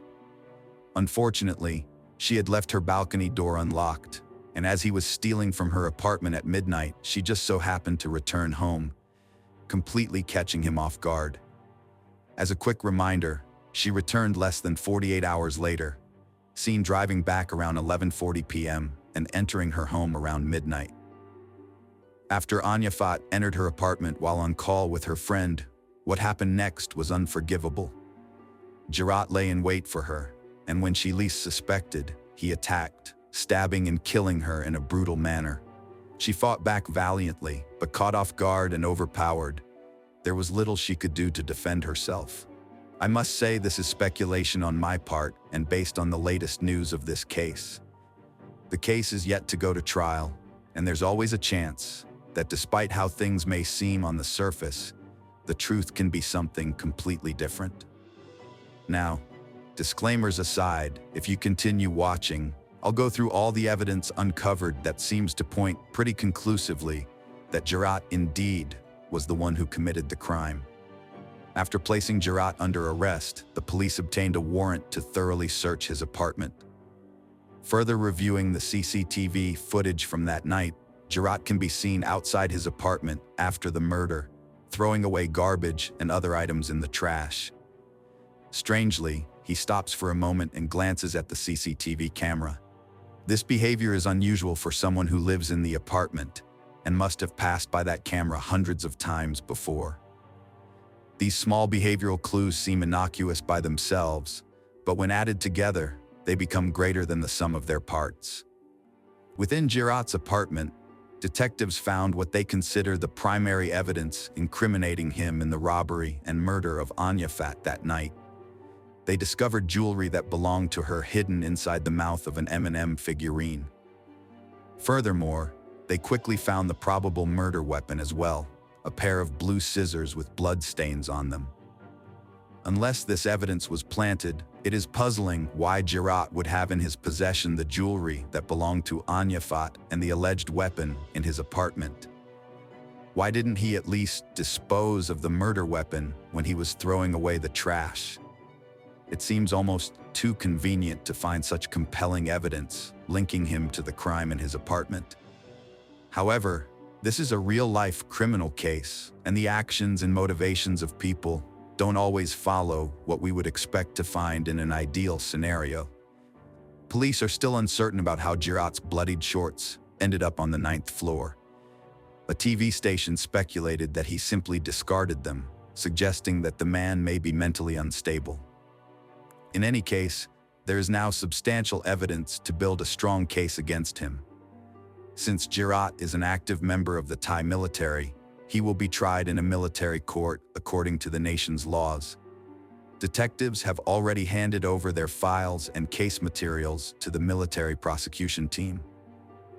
Juraj is currently incarcerated awaiting trial and could face the death penalty if found guilty. He vehemently denies any involvement in the crime. His girlfriend is not charged or suspected of any wrongdoing, and her statements may be used as evidence against him. The tragic incident is that a beautiful and successful woman, who was simply returning home and minding her own business, could have never expected to be so brutally attacked and murdered in her own residence. While her friends acted in what they believed was the best way to check on her well-being, it would have been better to immediately contact the police when they heard her scream. Perhaps the police could have arrived in time to call an ambulance and save her. Anya Fat, may you rest in peace, and may justice for the wrongdoing committed against you be served soon.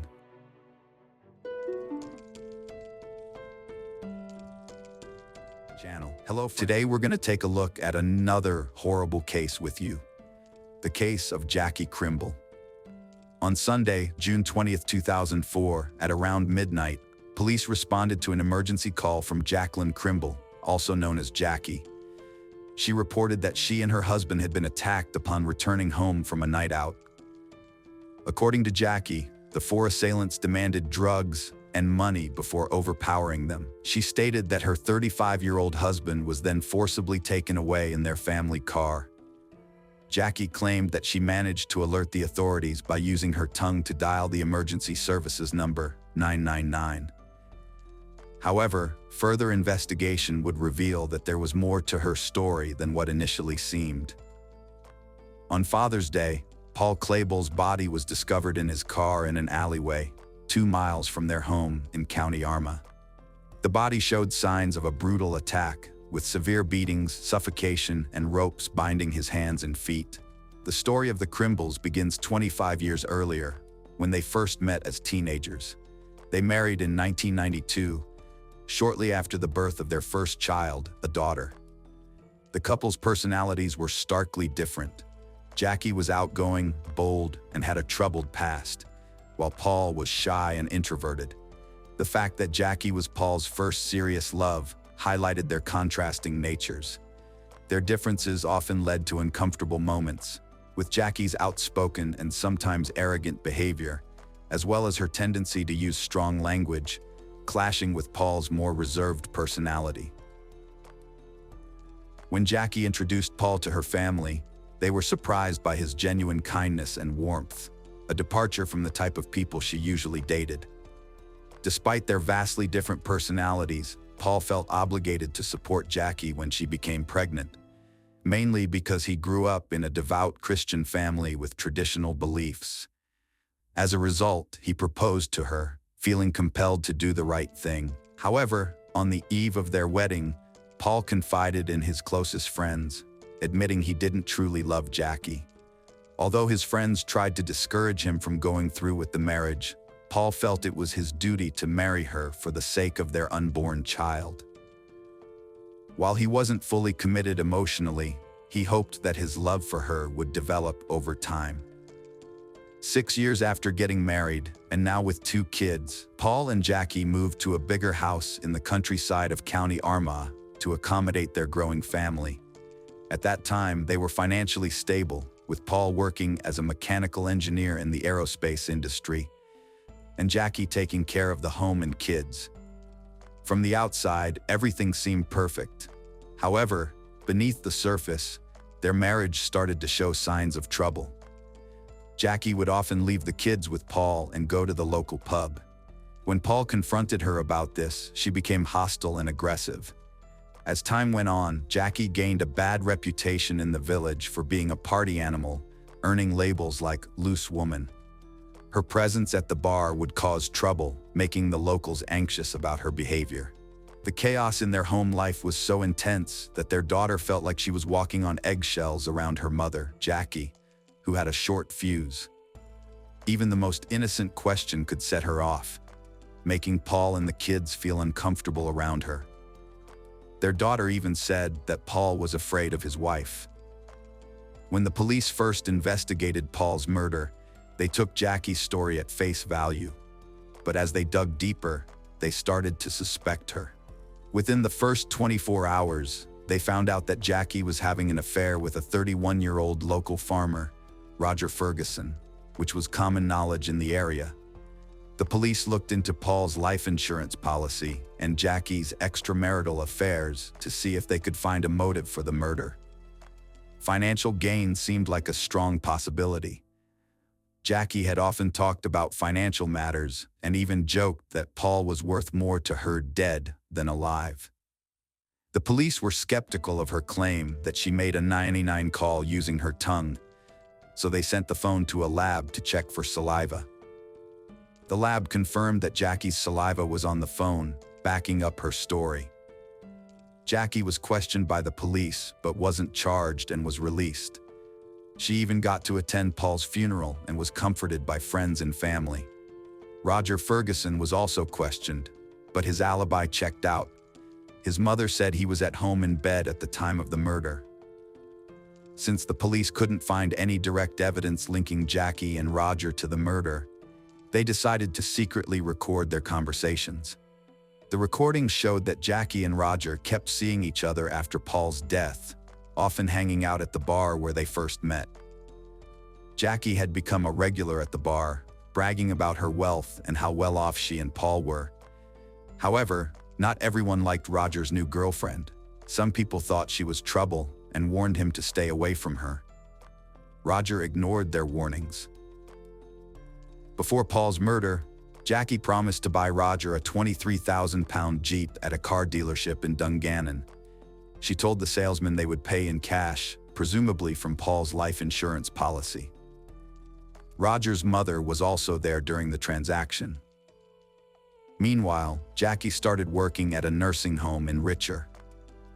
The couple started making plans for their future together, but Paul had become suspicious of Jackie's late nights out and her claim that she was working.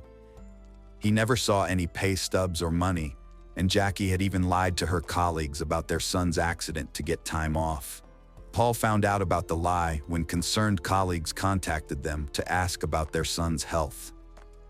Paul knew about Jackie's affair, but his friends thought he was turning a blind eye to it for the sake of their kids. Paul always tried to provide the best life for his family, but no matter how hard he tried, Jackie was never satisfied. His friends and even her own family knew that she often made hurtful comments or belittled Paul. Days before Paul's murder, he and his friend Jim went on a motorcycle trip to Spain. While they were on the trip, Jim expressed concerns about Paul's failing marriage to Jackie. Paul admitted that the marriage was failing and that they would probably split up soon, but he was staying in the marriage for the sake of their children because Jackie had threatened that if he left her, he would never see them again. Paul put the well-being of his children first. The trip to Spain was Paul and Jim's last holiday together. Jim's concerns went beyond Paul's marital problems. He feared for Paul's safety. Just a month ago, two men broke into Paul's home while he slept. One of the intruders brandished a shovel. Paul got off work early that evening and was expected to work early the next morning. Jackie was away at the time, reportedly shopping with their children, a detail that struck Jim as suspicious. Paul recounted hearing a noise in the hallway and thinking the intruders were members of his family returning from the store. He woke with a start and shouted to Jackie, only to find an attacker standing over him with a shovel. Paul reacted quickly and caught the intruder, who fled. Another masked man yelled in the hallway, prompting Paul to give chase. He observed the two intruders exchanging glances before fleeing the house. The next day, Jackie gave her colleagues an unusual explanation for the break-in, claiming that the intruders targeted her because of her alleged military service, which was fabricated because Jackie was never in the military. Her deceptions escalated. She falsely accused her husband of forcing her to participate in group sex and exposing her to sexually transmitted diseases. However, her most shocking lies were reserved for her lover, Roger Ferguson. She told him that she was pregnant with his twins, but had a miscarriage due to beatings by her husband, Paul. Police began to suspect that Roger Ferguson had embraced Jackie's negative characterization of Paul, believing that he had abused not only her but also their children. After Paul returned from Spain, Jackie arranged for the children to stay with their grandmother in Carrickfergus and invited Paul for a drink, which was a break from their usual habit. This calculated move seemed out of character for Jackie, but Paul's hope for reconciliation prompted him to comply. They went to a local bar and Jackie encouraged Paul to drink more than usual, leaving him extremely drunk at the end of the night. Surveillance cameras captured them leaving the bar and heading into the street, the last time Paul was seen alive. Although Jackie left the pub at 1:23 a.m., she did not call 999 until 2:35 a.m., leaving a considerable time gap. The journey from the bar to their home usually takes 5 minutes. Therefore, the delay in contacting emergency services aroused suspicion. In addition, several other aspects of the case were disturbing to police. The location of the phone in the house also raised suspicion. If, as Jackie claims, the phone was placed on an overturned table, it seems unlikely that it would eventually stand upright with the stand intact. Investigators were unhappy with something about the scene. Something didn't feel right. When police arrived at the house about 3 a.m., they found Jackie Clay kneeling on the left side of the hall. Her hands, but not her feet, were bound with cable ties, a puzzling detail. An officer used a penknife to free her hands from her tie. Jackie told police the intruders attacked her husband, pushing him to the ground and beating him severely. They then placed a plastic bag over his head and secured it with tape, suffocating him.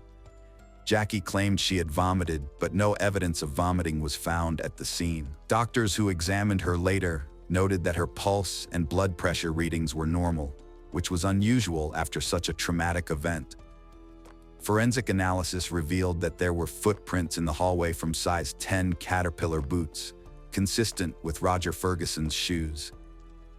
House DNA found in cigarettes matches Roger Ferguson's genetic profile. However, prosecutors acknowledged that the evidence may have come from previous incidents. Cable ties used to restrain Paul Kleble's wrists and ankles were found to have Roger Ferguson's DNA on them. Additionally, Jackie's fingerprints were discovered on the plastic bag used to suffocate Paul. The same bag was later removed from the scene. A roll of plastic bags and a roll of tape used to secure the bag around Paul's neck were returned to their original storage place, indicating that they had been replaced after use. The break in the case came when police examined Roger Ferguson's phone records, which showed that he had made a call to 17-year-old Colin Robinson at 2:21 a.m. on the day of the murder. Robinson initially claimed he was simply providing transportation for Ferguson, but after extensive police questioning, he admitted accompanying Ferguson to the Klebols' home. Caught between loyalty to his friends and the truth, Colin Robinson finally confessed. He admitted taking part in the night's events and assisting Ferguson in disposing of Paul's body. Robinson's testimony helped police piece together the events of that night. According to his testimony, minutes after Paul and Jackie left the bar, they were on their way home. Arriving at the house, Roger Ferguson forced his way in, closely followed by Colin Robinson. After a struggle, Paul was knocked down. Robinson witnessed the attack and saw Jackie Klebel kick her husband as he lay on the floor. He saw Ferguson tie the cable around Paul's wrist. Robinson became upset and fled the home. A few minutes later, Ferguson called him back and got into Klebel's family car. Once inside, he realized Paul Klebel's body was in the back seat. He tried to leave, but Ferguson insisted he stay. The car was then taken to an alleyway and abandoned. The next day, Paul Klebel's body was found 2 miles from his home. After a 4-month trial, Roger Ferguson and Jacqueline Klebel were found guilty of murder on May 17, 2007. Colin Robinson was found guilty of assisting a crime. Roger's mother, Dawn Ferguson, was convicted of obstruction of justice after her son provided a false alibi. The judge told Roger Ferguson, "I think you got carried away in this relationship." Judge McLaughlin said the murder plan came out of your greed and hatred for her husband. The claims were false. Ferguson was jailed for life and 18 years fixed tariff. He sentenced Jacqueline Klebel to life and fixed her sentence at 20 years. Ferguson's mother, Dawn, 57, was jailed for 3 years. She was released after 12 months of conditional discharge. The grieving mother of murdered Paul Klebel and the heartbroken mother of his killer's wife were relieved that justice had finally been served. Saying they can now try to piece their lives together, Jackie's mother, Phyllis Klee, said that while justice had been served, she would rather her daughter never be released.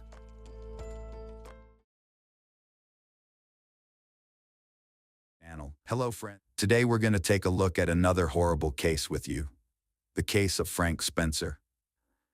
Frank Spencer was born on November 10, 1965, in Bloomsburg, Pennsylvania, to Cyrus and Malene Spencer.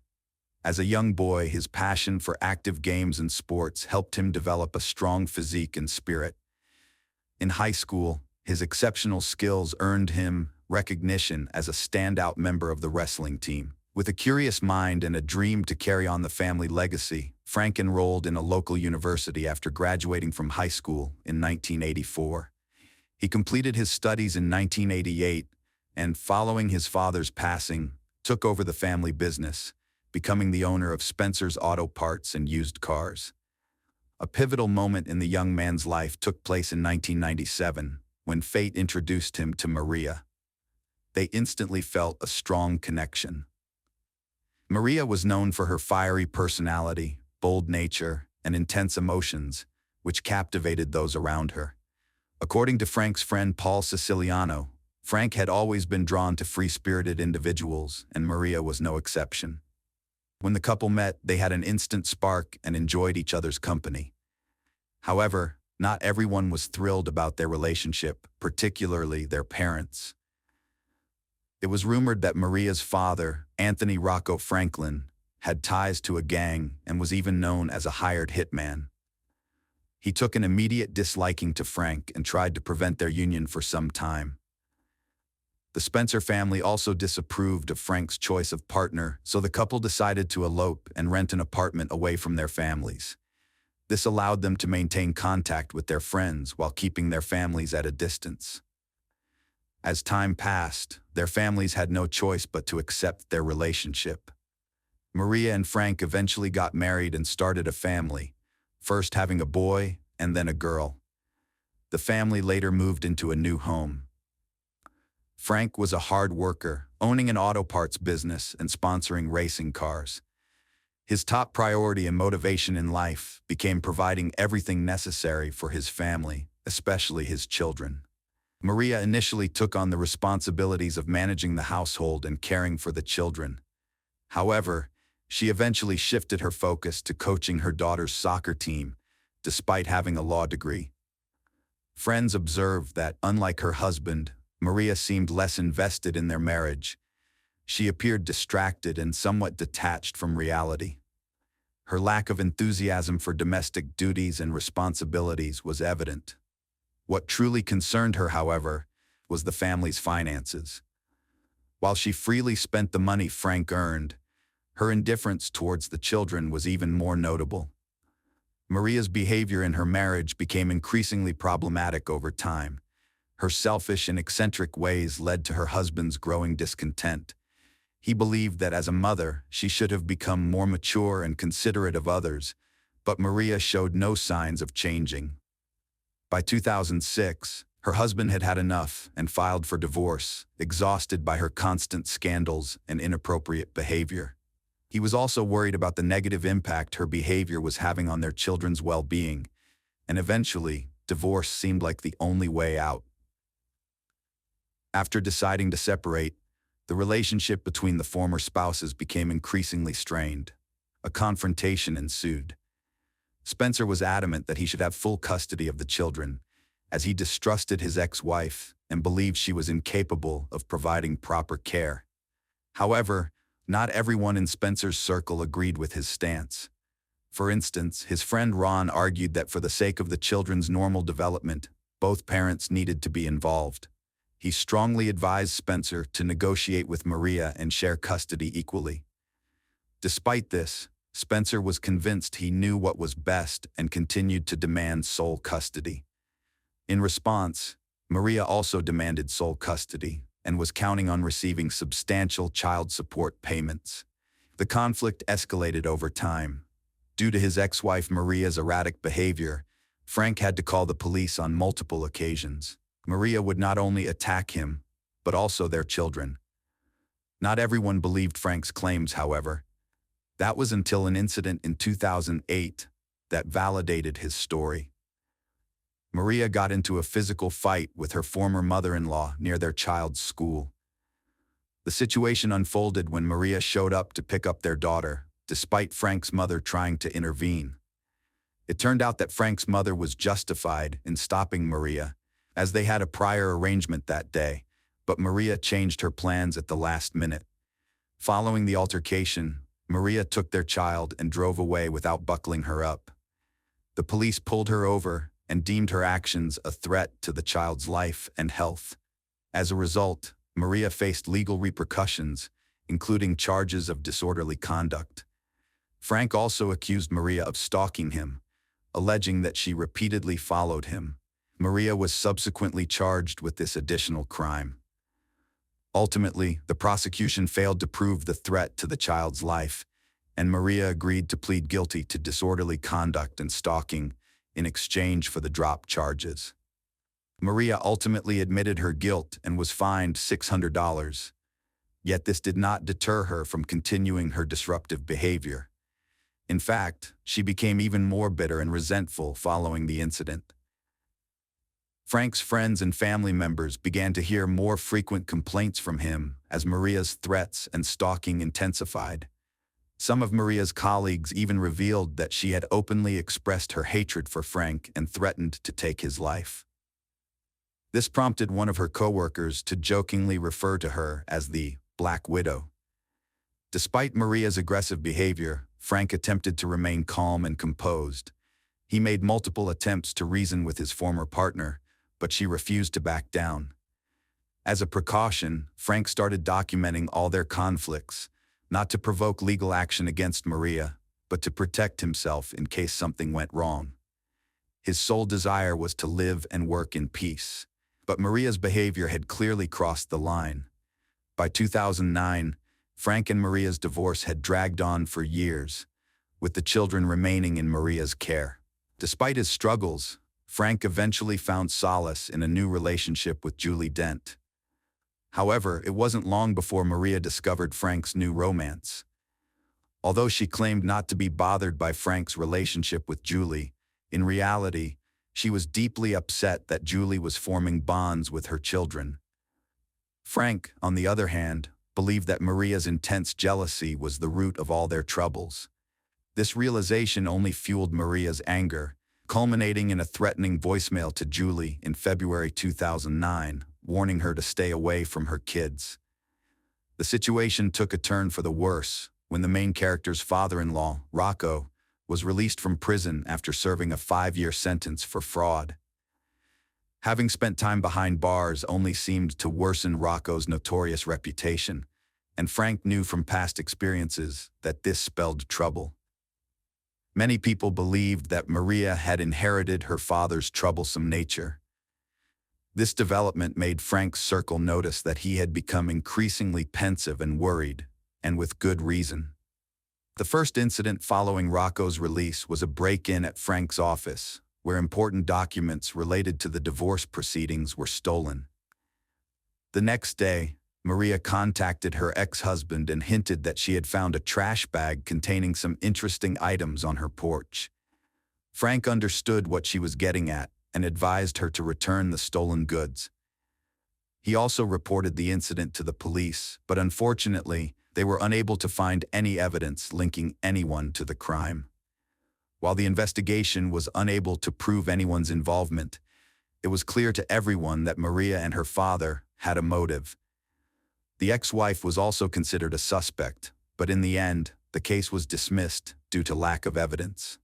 Meanwhile, thanks to the authorities' efforts, Maria returned the stolen documents to their rightful owner. It seemed that the documents didn't contain anything substantial that could be used in court anyway. The failure to gather evidence was seen by Frank's adversaries as a green light to act with impunity. The situation grew more intense. Afterwards, the ex-partner began making threats on social media. She remained unhappy that the kids were in touch with Julie. In contrast, the new partner remained calm and composed. She took pleasure in spending time with her partner and his children.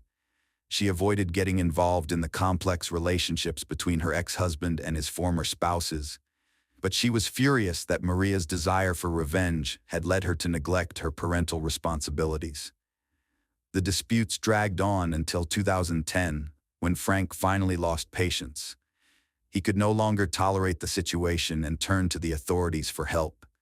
He asked the police to evaluate his ex-wife's behavior and provided them with their correspondence, which included implicit threats. However, Maria insisted that this was simply her communication style and that she didn't mean to threaten anyone. Once again, it was impossible to prove her guilt, as her warnings were too vague to be taken as concrete threats. Frank's tormentor got away with it again. In January 2010, disaster struck Frank once more. He and his partner had planned a romantic getaway to the Caribbean, but the night before they were due to leave, a fire broke out at his mother's house. Although no one was injured, the property was completely destroyed by the flames and smoke. Witnesses reported that a car driven by Maria, accompanied by neighbors and acquaintances, pulled up outside the house. The woman behind the wheel was seen smiling as she watched the scene before driving off. Tragically, after the fire had been extinguished, a dog belonging to one of Frank's children was found dead in the ashes. Frank was forced to call the police again, but despite their suspicions, no one believed the fire was anything other than an accident. It was clear, however, that Maria would stop at nothing to get what she wanted. Yet, with no evidence of deliberate arson surviving the blaze, the fire was ruled an accident. After sending a message to Frank, in which she subtly gloated about how karma had caught up with him, the frenzied woman started sending similar messages to Julie, too. As the police failed to take action, Maria became increasingly audacious, eventually feeling bold enough to make public threats against her ex and his new partner. A few months later, a fire broke out at Julie's house, where she was home at the time. Fortunately, she escaped by jumping off the porch roof and was unharmed, although her home was left uninhabitable. In response, Frank invited Julie to move in with him, which the young couple feared would only enrage his ex further, but they had no other choice. At the same time, an investigation into the cause of the fire was underway. The similarity in the method used suggested that it was the same person or people responsible. Although the woman's home was located in a different county, the couple hoped for an unbiased investigation by the police. Unfortunately, the lack of evidence meant they were unable to assist, and the fire could have been dismissed as a freak accident.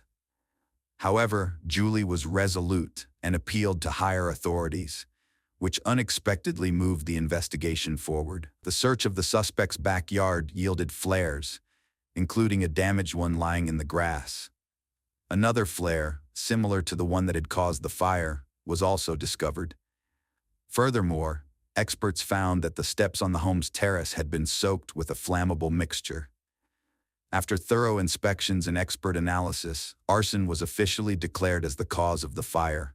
Despite this, the lack of direct evidence once again meant that the perpetrators escaped punishment. Summer 2012 was unseasonably cold. In June of that year, Frank and Julie faked a breakup as part of a clever plan to throw Maria off guard. This was followed by the real final demise of the Spencer marriage. But the hoped-for peace didn't materialize. Just weeks later, on July 3rd, Frank was tragically found dead. Joe, a close friend, decided to visit him because he hadn't heard from Frank in a while, which didn't come as a shock to anyone. Frank had recently gone through a divorce and was seeking solitude. However, there was an urgent matter to attend to. For years, the friends had been teammates in a recreational karting league with their kids, and they were in the middle of a crucial series that they were determined to win. But unexpected setbacks could jeopardize their chances of success. Since Frank wasn't responding to phone calls, Joe decided to visit him in person. When Joe arrived at the cottage, he grew anxious. The front door was slightly open, and there were suspicious stains near the threshold. His worst fears were confirmed as soon as he stepped inside the house. He found his friend Frank lying lifeless on the floor. Despite the gruesome scene, Frank's face looked peaceful, as if he had finally found the tranquility he had been searching for. As Joe walked around the body, he noticed dried blood in Frank's ear. Without delay, Joe called emergency services as an accidental witness to the scene. When news of the shocking incident spread throughout the district, the culprit behind the horrific crime was instantly suspected. However, it was up to the detectives to gather concrete evidence and piece together the puzzle on their own. Upon arriving at the scene, forensic experts discovered a gruesome sight, with large pools of blood and several long drag marks. Furthermore, they found a clear shoe print on the floor and blood-stained gloves in the kitchen. These crucial pieces of physical evidence were sent to the lab for further analysis. A further investigation revealed that the bloody shoe print found at the scene matched the size of the shoes worn by Rocco, who is Maria's father. Additionally, skin cells from Frank's ex-wife were discovered inside the gloves that were examined. Notably, the ex-wife had not lived with the deceased for over a year, which means it was highly unlikely that the gloves containing her fresh DNA were left at the house by accident. Overall, all the evidence gathered suggested that both Rocco and Frank's ex-wife were involved in the crime. Soon, the suspects were detained. Autopsy and ballistics analysis determined that Frank Spencer had been shot with two different types of weapons. The first bullet was fired from a .30 caliber sniper rifle as he stood by the front door. Forensic experts found a sniper's nest approximately 115 feet from the house. The bullet passed through his hand and penetrated his chest, striking a vital artery. The shot was fatal. However, the attackers did not stop there. They dragged the poor man inside, where a final taunting shot was fired into his head with a .357 Magnum revolver. By that time, the man was already deceased. Therefore, the final shot was seen as an act of revenge. It was clear that the shooter harbored hatred toward his victim. Consequently, police speculated that Rocco fired from the rifle, while Maria finished what was started. Additionally, it was discovered that alongside the crime, Frank's car and dog were missing from the house, exposing Rocco and Maria. By reviewing traffic cameras, Spencer's car was spotted on a federal highway moving away from the victim's house shortly after the crime. Unfortunately, it was not possible to identify the driver. Eventually, the vehicle was found in Sunbury, Pennsylvania, 27 miles from Frank's home and 5 miles from Maria's residence. However, no fingerprints or other evidence were discovered inside the car.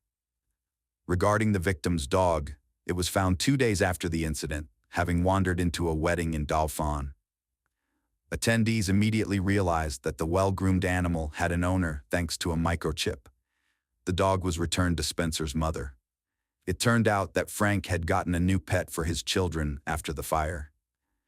This fortunate discovery helped clarify some aspects and effectively exposed the crime. According to the investigation, the criminals took the dog when they fled the scene. On their way home, Rocco stopped, and during this time, attracted by nearby food smells, the dog managed to escape. Subsequently, it ended up at a house where a wedding ceremony was taking place. This allowed detectives to prove that Rocco's phone pinged near the celebration site on the day of the crime, while his residence in Harrisburg was 12 miles away, contradicting his assertion that he was at home. Likely, it was Maria's idea to take the dog to the children, but this decision proved to be a mistake.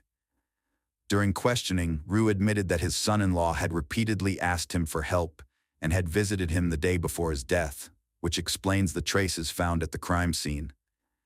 However, Rocco could not explain the presence of a blood pool, and his statement sounded insincere. No one could confirm whether the men got along well or otherwise. Rocco also confessed that Frank had given him the vehicle to use that same day, apparently to justify his fingerprints in the victim's home. By doing so, he essentially admitted to being at the crime scene the day before. Searches were organized at the homes of Rocco and his daughter to find the crime weapons, but the seasoned criminal knew how to dispose of firearms, so neither the rifle nor the revolver was found. Ultimately, it would not have been difficult for him to dispose of the crime weapon. Maria also refused to admit her guilt. She insisted that the glove ended up in her ex's house by accident, possibly moved by the children on one of the days. In the end, the suspects were released home. However, detectives did not close the case and continued to gather necessary evidence. Meanwhile, Frank's friend Derek Reed managed to talk to the former friend during a school football match. During their conversation, Maria confessed that the last thing her husband saw before his death was her face. Her statement sounded odd. The investigation received heightened attention from the state's attorney general, who was extremely upset with the authorities' indifference to Frank's reports and statements. Moreover, the police received numerous complaints about their incompetence. An internal investigation was unavoidable. Unfortunately, it was not possible to prove the officers' negligent attitude towards their duty. According to the police, much information provided by Spencer lacked solid evidence, and the only person who could confirm or refute the officers' words was deceased. The public and the victims' relatives were extremely outraged that their petitions yielded no results. Meanwhile, investigators tried to prove the suspect's guilt, not only in the crime, but also in stalking and other offenses committed earlier. In 2013, a major interrogation was organized. At the same time, Maria and Rocco continued to claim their innocence, denying all 12 charges against them. Their unwillingness to cooperate with the investigation led to accusations of providing false testimony. Prosecutors believed that the suspects arrived at Spencer's house together and chose not to use their own transport to avoid drawing attention. Thus, they fled the scene in the victim's car. In late 2014, Maria was arrested again. By this time, Rocco had managed to flee after the last interrogation. He boarded a plane and flew to Colombia. The investigation interpreted the man's behavior as flight and proof of guilt. For 11 months, the criminal was elusive. Eventually, he was apprehended in Buenos Aires, Argentina, after being arrested by local police and fighting extradition to the U.S. However, the criminal's efforts were in vain, and he was sent back to his home country. Justice prevailed in the fall of 2015. Maria's trial took place, and she continued to deny her guilt, shifting the blame to her father. The accused claimed she loved Frank and never wished for his demise. However, numerous witnesses exposed her true character, recounting long-term threats, stalking, and arson. The trial lasted just over a week, and in the end, the jury delivered their verdict, finding her guilty on all counts, including deprivation of life, arson, burglary, providing false statements, conspiracy, and making threats. Maria was sentenced to life imprisonment without the possibility of parole, plus an additional 50 years. Eyewitnesses claim that Maria smiled constantly during the trial. "I didn't end his life, so I tried to stay optimistic," she explained in a later interview. A few years later, trials began for Rocco. He was extremely displeased with his daughter's accusations. The defendant insisted he was merely helping her, but was against violence. It was Maria who insisted on the crime. However, physical evidence suggested otherwise. Finally, in the fall of 2018, Anthony Franklin was found guilty of deprivation of life, as well as robbery and arson. He received a life sentence without the possibility of parole, plus an additional 45 years. Upon sentencing, the 77-year-old man blew a kiss to the prosecutor and the lead detective before cursing the judge. Years later, Rocco sought a retrial, claiming his defense attorney had been ineffective, which led to his conviction. Maria also attempted to appeal her case. However, both father and daughter's efforts were fruitless. Every divorce has negative consequences, but for some people, it leads to severe financial problems and emotional distress, resulting in changes to their social status and lifestyle. However, with time, things usually stabilize. Frank Spencer's situation was an exception, as his breakup ultimately proved fatal. It's worth noting that the relationship he was in was extremely toxic. By staying with his partner, Frank was in effect nurturing a dangerous enemy and putting his own life at risk.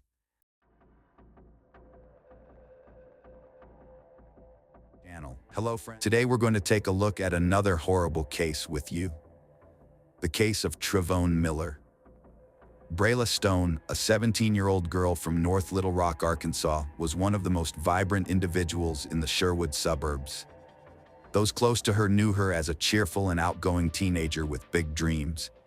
She was an active user of social media, particularly Instagram, where she had amassed a following due to her excellent sense of humor. Despite facing negative reactions from some members of the community due to her being transgender, this did not diminish Brayla's pride in herself. She stood up against anyone who spoke or acted negatively towards her or her lifestyle. Instead, she embraced herself confidently and strongly, allowing nothing to hinder her path. Brayla enjoyed expressing her femininity both online and in real life. This was not only about how she dressed or wore makeup, but also about how she behaved and interacted with others. She knew that confidence did not come from holding an image others desired, but from how one accepts and loves oneself. Life was not always smooth and easy, but Brayla remained steadfast in her belief and her dreams. She believed that one day, the stage lights would shine on her, and she would stand under those lights proudly, showing the world who she was. Brayla was a strong and wonderful girl, and we use the pronoun she to refer to her as an acknowledgement and respect for her.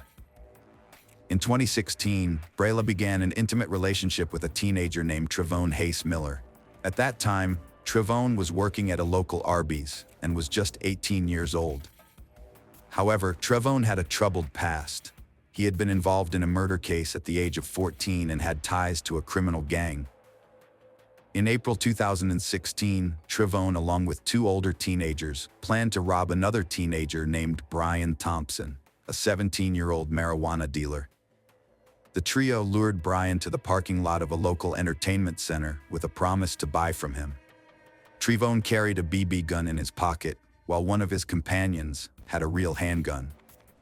As Brian was making the transaction, the oldest teen suddenly exited the passenger seat of the car and shot Brian in the neck, then stole $15 from him. Following the shooting, the group fled the scene. In the tragic death of Brian, we can see the cruelty and guilt in Trevone and his group's actions. It is evident that Trevone is not a good person. He is a criminal. This raises the question of why Brayla would date someone like Trevone. It is possible that Brayla was unaware of Trevone's criminal past, or there may be other unknown factors in their relationship. People have their preferences, interests, and choices, and sometimes relationships are not based on conventional standards. However, the attraction of some young women to boys with a bad past is not a universal rule. Each woman has her own choices and criteria in seeking a partner. The police found about a pound of marijuana in the car and arrested all three individuals within a day, less than 24 hours after the shooting. All three were caught after being recorded on a security camera near the crime scene. Trevone was eventually charged with aggravated robbery in a juvenile court. Initially, he faced a murder charge, but Trevone agreed to cooperate with investigators and testify against his accomplices, helping to reduce his charges. Although Trevone was never required to testify because his friends admitted their guilt, he was prepared to reveal text messages in court showing that he was the mastermind behind the robbery plan. Despite being the youngest in the group, originally Trevone wanted the robbery to take place in an old abandoned house they had previously used as a hideout. However, the only consequence for Trevone was a short time in a juvenile detention center, while his two older accomplices were charged and sentenced and remain in custody to this day. In 2019, Trevone was arrested again for robbery and impersonating a criminal in the second degree. This time, he impersonated a security guard at a Walmart store and tried to rob two customers in the parking lot. Just a few months later, he was arrested again on another weapons-related charge. Unfortunately, these chances for rehabilitation did not put him on a better path. Instead, they led to a tragedy that resulted in the untimely death of a young victim. In 2020, Trevone and Brayla were in a romantic relationship that was sexual in nature. Despite Brayla's confidence and self-acceptance as a transgender woman, she faced discrimination and harassment. Recognizing that not everyone was as open-minded, Brayla agreed to keep the relationship private to protect Trevone. However, Trevone's reluctance to go public was rooted in his own fear of societal backlash and the consequences it might bring. Rather than being honest with Brayla about his concerns, Trevone took advantage of her empathetic nature to shield himself from potential repercussions. Brayla and Trevone's mutual understanding began to break down when she found out he was secretly involved with another. This betrayal made Brayla feel uncomfortable and angry, prompting her to threaten to reveal their relationship. In response, Trevone offered to pay her off to keep quiet. Fear consumed Trevone, leading him to think negatively and act toxically. Rather than facing the consequences of his actions and taking responsibility, he tried to cut Brayla out of his life to keep their relationship a secret. Trevone confessed to his 19-year-old mistress that he was contemplating murdering Brayla to keep their illicit affair hidden. However, the young woman didn't take Trevone's ominous warnings seriously. Assuming he only made such threats when he was angry, she attempted to pacify him, hoping the situation would resolve itself without incident. Shortly after the phone call, Brayla arrived at Trevone's house, a fact verified by a friend who was on the phone with her while she waited for Trevone to answer the door. Following a 5-hour meeting with Trevone, Brayla sent a text to her friend expressing her dissatisfaction and mentioning that they had been arguing for hours. Brayla was never heard from again after this incident. The next morning, on June 25th, a passerby contacted the police to report a dead body in a park in Sherwood, a suburb of North Little Rock. The police found Brayla's body in a black Saturn Vue parked on a gravel path near 7224 Vista Point Court, which is visible from Gap Creek Drive. At the time her body was discovered, Brayla had already been reported missing to the North Little Rock police. When the police arrived, they discovered 17-year-old Brayla in an abandoned car along the gravel path, having been shot fatally in the head. Brayla was found with a gunshot wound through the head, her body positioned upside down on the front passenger floor with her legs on the back of the seat. The driver's side window was shattered. According to police reports, there were signs of blood inside the car and a strong smell of bleach. Investigators also noticed discoloration from cleaning agents on some of the car's interior. The news of Brayla's tragic death spread across media outlets. Notably, her family requested that all articles and segments about Brayla's story refer to her using the pronouns he and the name given to her at birth, despite the preferences she clearly expressed in the years before her death. It's evident that Brayla and her family were not on the same page, and they did not support her true identity, even in her absence. This is truly a heartbreaking tragedy. Even in her obituary, an old image of Brayla before her transition was used, evoking a deep sense of disappointment and regret. Instead of honoring and respecting her true self, her family chose to present images of a past that Brayla had overcome and sought to change. This reflects the negative aspects of a society still reluctant to accept and respect individual diversity and identity. It highlights a sense of injustice and pain as a person who, with all their efforts and courage to become the best version of themselves, is still undermined and overlooked. It's not just Brayla's death that is mourned, but also the sorrow for a society still rife with prejudice and discrimination. Following Brayla's death, a provocative Instagram post emerged claiming responsibility for her murder in exchange for $5,000. The user, Tappan Season, even posted a photo of a $100 bill as supposed proof.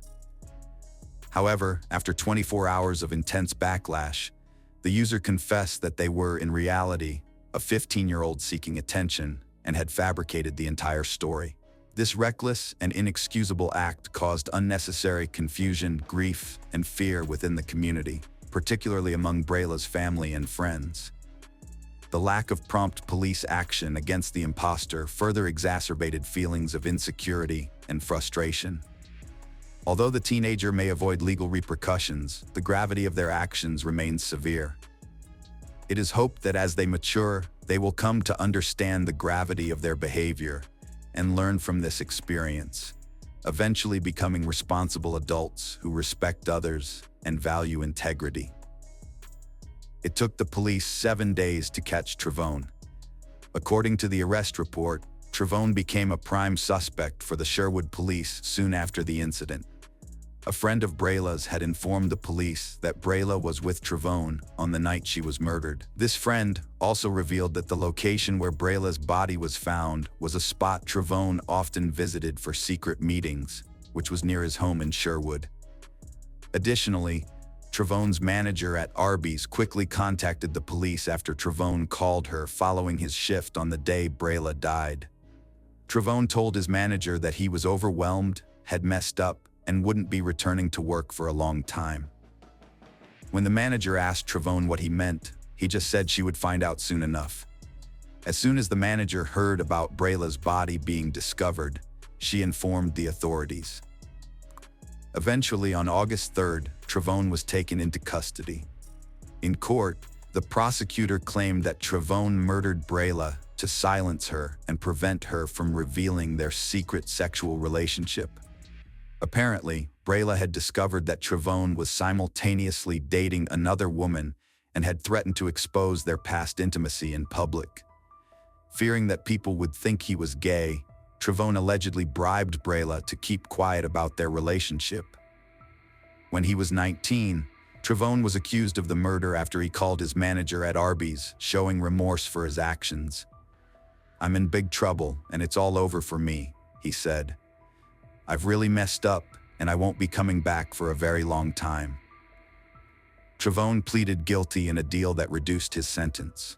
He was initially facing a murder charge, which carried a maximum sentence of life imprisonment or the death penalty. However, he reached a plea agreement to avoid these penalties. Notably, the investigation revealed similarities between Brilla's murder and another case, the April 2016 killing of 17-year-old Brian Allen Thompson at the Bill Harmon Recreation Center in Sherwood. Thompson was found shot in the neck, dead behind the wheel of his car, by a center employee. Trevone was one of 3 teenagers charged in Thompson's death. Detective Craig Grisham of Sherwood observed that in both cases, the shooter fired from the passenger seat, which prevented the victim in the driver's seat from escaping quickly. Grisham also noted that both murders occurred at locations near Trevone's residence, allowing for an easy escape from the scene without detection, as stated in the arrest affidavit. Trevone Hayes Miller, 20, has been sentenced to 40 years in prison for first-degree murder, plus an additional 10 years for using a firearm, following the fatal shooting of 17-year-old Brayla Stone in Sherwood, a suburb of North Little Rock, on June 25th, just days before her 18th birthday. Miller has been imprisoned since his arrest about a week after the murder and must serve 35 years before being eligible for parole, which means he will be 53 years old by the time he is eligible for early release. As part of a plea agreement negotiated by his attorney, Burke Moore, and Deputy Prosecutor John Johnson, the murder charge was reduced. Brayla was among the 44 known transgender individuals in the U.S. who lost their lives to violence in 2020, marking the highest annual toll on record. Unfortunately, this alarming trend persists, with 34 fatalities already reported this year. It's likely that the actual number of victims is even higher, as some cases may have been misreported or underreported due to misidentification of the victims' names or genders by police or the media. Transgender activists, notably journalist Ashley Marie Preston, demanded attention to the murder of Brayla and urged for immediate action. They also implored the media to respect the family's request and use Brayla's birth name instead of her preferred name. Tonight, local groups are organizing a candlelight vigil in her memory at Bowl Park in Little Rock. Furthermore, a petition on change.org has gathered over 100,000 signatures. John emphasized that the tragic and often silent losses of Black transgender people, gay individuals, and non-binary persons, as well as the ongoing struggles of Black girls, will not go unnoticed, especially as we commemorate 51 years of pride and resistance that began at Stonewall. Meanwhile, mostly white reporters and media outlets led by white individuals are publishing reflective pieces that focus on the benefits gained by white gay people. Yet Black lives, particularly those of Black transgender women and girls, continue to be put at risk as people demand policy and practice changes that recognize and protect them. Following the tragic death of Brayla, local LGBTQ+ supporters in Central Arkansas came together to hold vigils in her memory. The Art Revolution Center, a Little Rock-based organization that focuses on youth, paid tribute to Brayla as someone who always made sure others felt comfortable being themselves and expressing their identities. The center invited those mourning her loss to wear her favorite colors, red and purple, as a way to honor her. Brayla's life was tragically cut short at the tender age of 17.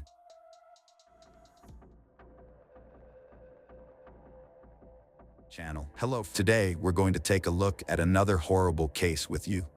The case of Vera Pekteleva. Vera Pekteleva was born on September 24, 1997, in Kelos, Kovo Oblast. As she grew up, she became a cheerful and creative individual. With a passion for singing, she secured first place in various school competitions. Although her parents, Oksana and Yvonne, divorced during her school years, they remained on good terms. Vera maintained a positive relationship with both her father's new wife and her mother's new husband. Those who knew her described Vera as a kind, optimistic, and non-confrontational person. As mentioned earlier, Vera was a creative individual, and her family was taken aback when, after completing high school, she opted to move to Kovo and pursue a technical education at the state university, rather than following a more artistic route. Her mother, Oksana, resided in Kisilov, which was approximately 110 miles away from Kovo, and Vera would visit her during her spare time. During one of her visits in 2016, Vera encountered Vladislav Kanyus, a young man of her age. Unlike Vera, Vlad, as he was commonly known, was a complete contrast. He did not have life goals, was introverted, and had a quick temper. Having dropped out of school after the 9th grade, Vlad grew up in a troubled home. After his mother abandoned the family, he was left to live with his father. Unfortunately, his life was filled with more challenges. His father had frequent run-ins with the law, which ultimately culminated in him taking his own life in front of Vlad, leaving an indelible mark on him. Vera fell in love with Vlad despite having little in common with him. However, her parents were against their relationship, knowing Vlad's troubled past. Vera's father discovered her relationship with Vlad, and he asked her to end it. Instead of breaking up with Vlad, Vera just stopped discussing him with her parents.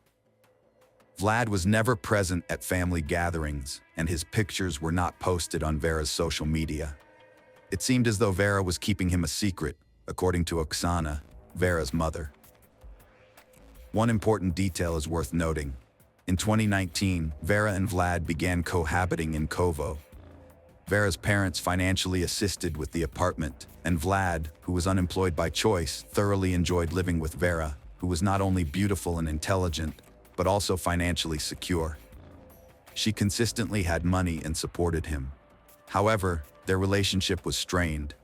Vlad struggled with alcohol addiction and showed no inclination to seek help or change his behavior. Her parents were convinced that Vlad was abusive to her. After years of suffering, Vera made the brave decision to end the toxic relationship in November 2019. However, Vlad refused to accept this and disputed her choice. As her parents had financially supported the couple's apartment, Vera reasonably expected Vlad to vacate the premises.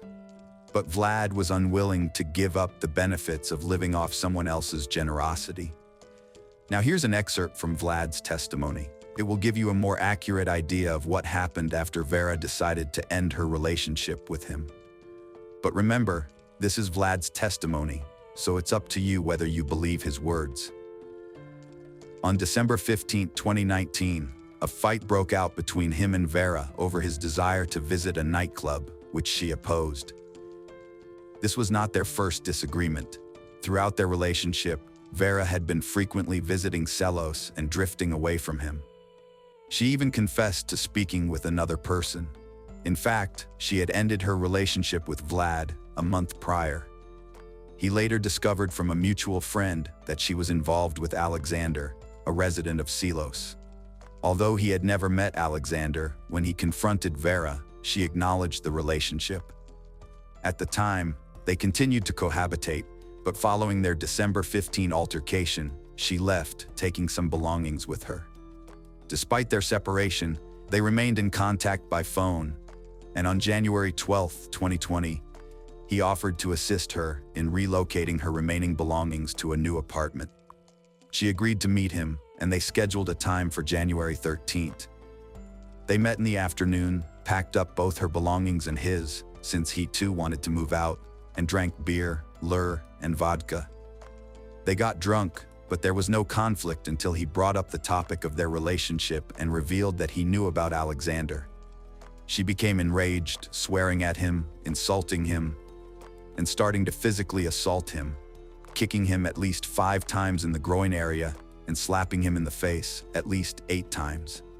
He only felt pain from the kicks, not the slaps. Vera instigated the physical fight, which made him angry because she had lied about not seeing another guy and was upset that he knew about her personal life. That was the testimony that Vlad told the police. Next, we'll discuss the other side of this story, which gives every reason to believe that Vlad was not honest in his testimony. Vera sent a voice message to her friend at 5:08 p.m. In the message, she mentioned that she was already at the apartment, packing her belongings. She expected to be settled into her new apartment around 6 p.m. and requested her friend's help to move her things from the taxi to the apartment. Just 3 minutes later, Vera sent a new voice message. She invited her friend to come to the apartment where she lived with Vlad and help her with the move. However, Vera did not have time to finish as Vlad intervened by saying, "No, no one's coming in here." So he was against Vera's friend coming to the apartment. It seems that the situation began to get out of control because 4 minutes later, at 5:15 p.m., Vera, in a low voice, asked her friend to come.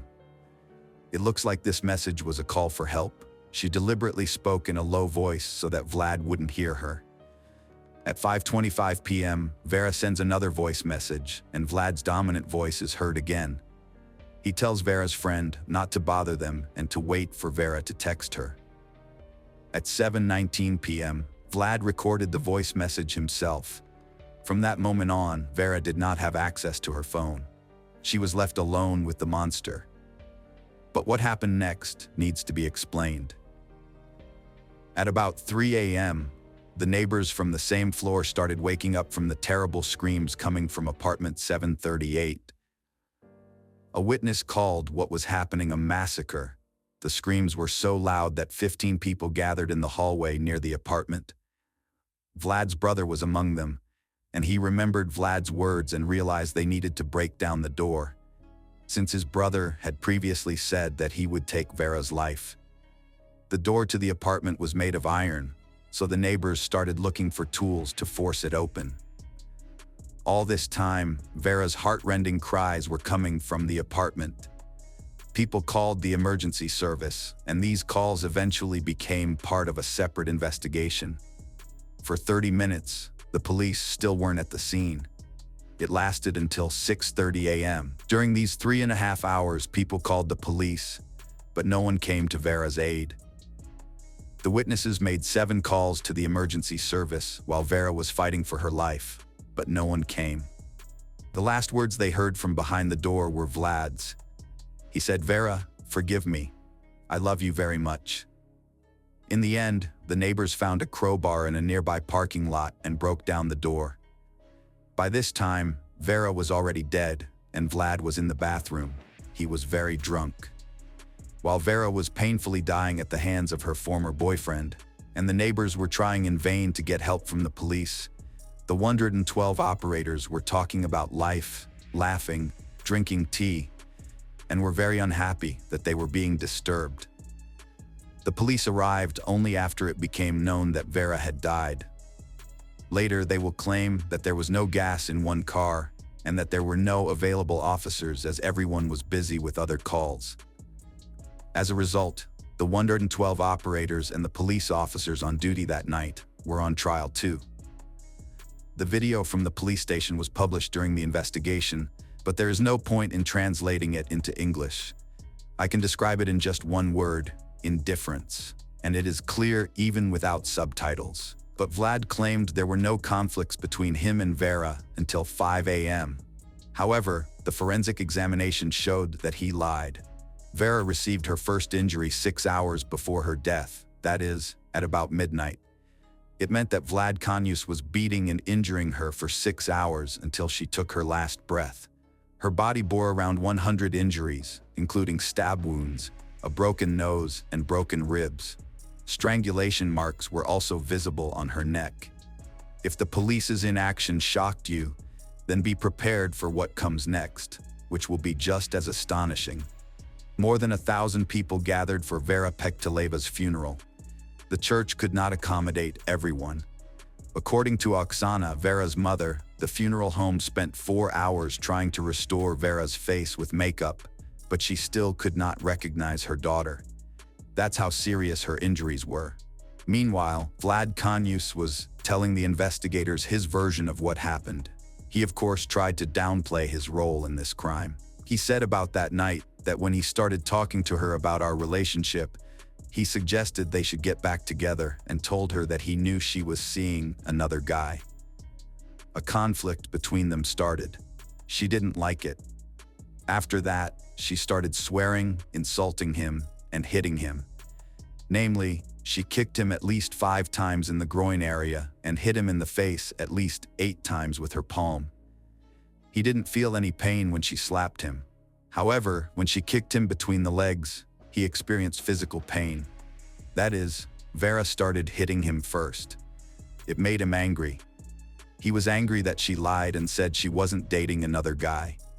At the same time, Vera said that he was prying into her personal life because he knew everything about her.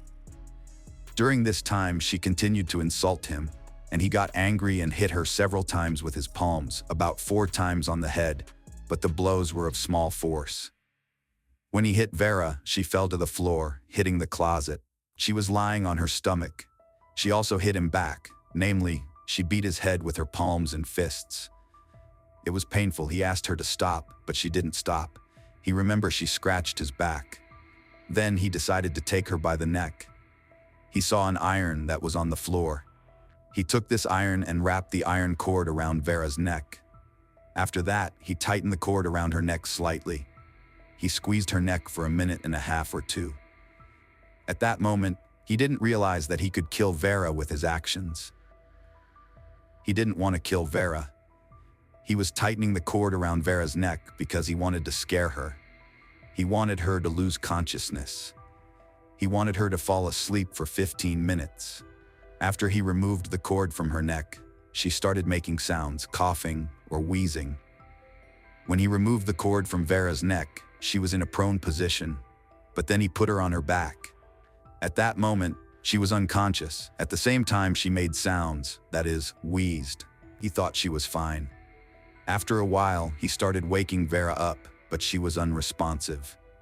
Then, he started listening to whether her heart was beating. He put his ear to her mouth, then to her heart. She had no pulse, she wasn't breathing. He don't remember what happened next. He remembered that at some point, he ended up in the bathroom. At the same time, he had a knife in his hands. He took a knife with me because he wanted to hurt myself. He didn't want to live because he realized that Vera was dead. He didn't want to kill her. After some time, the door to the apartment opened, and his brother and a police officer were inside. After that, he was told to get dressed. He was taken to the police station. He's sorry for what he did. He do not deny that it was his actions that caused Vera's death. He didn't want to kill her. He wanted to apologize to Vera's family. As you have noticed, Vlad has a selective memory. He remembered strangling Vera, but did not remember how he inflicted about 100 injuries on her. It was also unclear how Vera could have punched him in the face and scratched his back while she was lying on her stomach on the floor. During the interrogation, it also became clear how Vlad's brother ended up at the crime scene. After all, he lived in another city. Here's what Vlad told the police about it. He called his brother. He told him about what happened. He told him that Vera wasn't breathing, and his brother told me to call an ambulance and give her CPR. He tried to give her first aid. He tried to give her CPR and cardiac massage. During the investigation, it became known that he called his brother at about midnight and said that he was going to take Vera's life. At the second interrogation, when asked again about the injuries on Vera's body, he replied, "It was probably me who caused those injuries to Vera." He did not count the number of his blows, but these injuries that were found on Vera's body by the expert may have been caused by me. He don't remember how many times he hit her, but he think it's the same number as indicated by the expert. He admit he caused her all the injuries indicated in the report. He wanted silence. He didn't think about her suffering. She screamed and insulted him during their conflict. He didn't enjoy hitting her, but he didn't like her screaming. He wanted her to shut up. He didn't think about her suffering at that time. Vlad Kanyus also said he had consensual intimate relations with Vera that evening. The related charges were eventually dropped. It was difficult to prove the opposite. Police officers and emergency service operators were charged with negligence. It's hard to believe, but they were not suspended from work during the investigation and continued to provide ridiculous justifications. The prosecutor demanded real prison terms for all 5 defendants, but the judge decided otherwise. They received suspended sentences ranging from 1.5 to 2 years. The court also ordered each defendant to pay around $350 to the victims. Simultaneously, the police department had to pay approximately $111,000.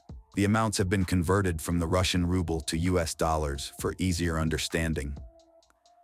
The indictment states that the police officers had access to gasoline and should have taken appropriate measures to resolve the situation, but they did not consider it an urgent task. Both police officers refused to cooperate with the investigation and did not admit guilt. They claimed that when witnesses reported the woman's screams and cries for help, the investigation team was at another address where a man's corpse had been found. We may never know the full truth of what happened that night. Vera was not planning to stay in the apartment and had asked her friend for help with moving, suggesting that Vlad Kanyus may have forced her to consume alcohol when she was unconscious, then fabricated a story to make the event seem unintentional. In the summer of 2022, the court sentenced Vlad Kanyus to 17 years in prison, and he partially admitted his guilt. He was also ordered to pay around $45,000 in compensation. However, this verdict shocked Vera's parents, who planned to appeal, believing the punishment was too lenient. Surprisingly, Vlad Kanyus did not even serve a full year in prison. In November 2023, photos of him in military uniform appeared online, and in April 2023, it became known that he had received a presidential pardon after 6 months of participation in the ongoing armed conflict in Russia. He was also relieved of the obligation to pay any compensation to Vera's parents. Vera's case has caused widespread resonance in Russia, and the news about Vlad Kanyus's pardon has been equally controversial. The press secretary of the Russian president stated that there are specific procedures for granting pardons, including a confession of guilt by the convict and the possibility of redeeming oneself on the battlefield.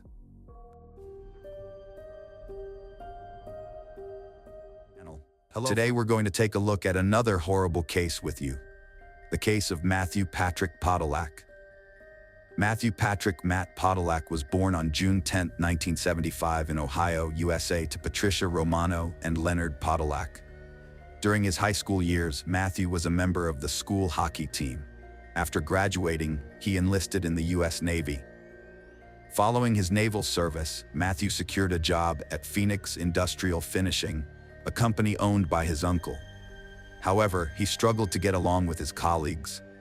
According to his sister Chrissy Duca, some coworkers disliked him, possibly due to jealousy over his expected promotion and his uncle's plans to groom him to take over the business. Matthew enjoyed pursuing outdoor activities, such as boating, camping, and hunting. In his free time, he also played softball and hockey. Matthew met Holly McFeature in 2003, and they began dating shortly after. They eventually moved in together in a home in Cleveland. Their friends described Matthew as a man overjoyed to have found someone to settle down with and start a family. Within a year, they had their first child, a daughter named Samantha, and about 2 years later, they had a son named Josh. The family also included a third child from Holly's previous relationship. Matthew's mother, Patricia, described how her son fell deeply in love, giving himself 110% to the relationship. He was truly devoted to Holly. However, by 2005, their romance had deteriorated, becoming argumentative, strained, and divisive. Whenever Matthew and Holly quarreled, he would leave home and spend the night at a friend's place. This wasn't an isolated incident, and his friends repeatedly urged him to break off the relationship, warning him about Holly's selfish behavior. Despite their concerns, Matthew refused to listen and always went back to her. Matthew held a life insurance policy that named Holly McFeature as the beneficiary. Despite friends warning Matthew to remove Holly from the list of beneficiaries, he refused to do so. Russell, Matthew's closest friend, portrayed Matthew's emotional state as fluctuating wildly, veering from extreme happiness to intense anger, upset, tears, and occasional fear. Russell also testified that he was aware Matthew had sunk into depression during that period. According to Russell, Matthew was overly ecstatic about his future life and was particularly enthusiastic about raising all 3 kids. However, given the unstable situation, Russell cautioned Matthew that he needed to take precautions to safeguard himself and remove any firearms from the house. In 2006, after the hockey season came to an end, Matthew turned to online gambling, which led to significant financial losses. His family and friends soon became aware that he was struggling with his mental health, as he was clearly unwell and depressed. At the urging of his loved ones, Matthew sought medical attention from a doctor, who subsequently prescribed him antidepressant medication. By Memorial Day weekend, Russell Harry had become very worried about Matthew's physical health. After enlisting Matthew's help to move a motor from one boat to another, Russell noticed some alarming changes. Matthew, once very strong, had now gained weight and was sweating excessively. He was also complaining of back pain and felt he had lost his strength. Russell urged Matthew to see a doctor and even recommended a specific physician, Dr. Thomas Mandat. Matthew saw Dr. Mandat on July 26, 2006. During this visit, Russell overheard Holly yelling at Matthew in the background, telling him he was too stupid to know which doctor he was supposed to see. At the appointment, Matthew complained about back pain. After examining him, Dr. Mandat diagnosed Matthew with kidney stones and prescribed medication to help pass the stones and alleviate the associated pain. On July 30th, Matthew phoned his father to share the news that he had purchased a fishing rod for his daughter and was eager to take her and his father on a fishing trip in the near future. His father reported that Matthew sounded enthusiastic and was looking forward to their outing. Later that same evening, Matthew attended a party hosted by Russell, who would later testify that Matthew's physical appearance was alarming. He had put on even more weight, was sweating excessively, and struggled to walk without support. Additionally, Matthew complained of severe back pain. Later that evening, Holly reached out to Matthew's father to inform him that she had called 911 because Matthew was in distress. The father had a brief conversation with his son over the phone and found him to be confused and extremely upset. Following the ambulance's arrival, Matthew was rushed to Parma General Hospital due to suspected organ failure.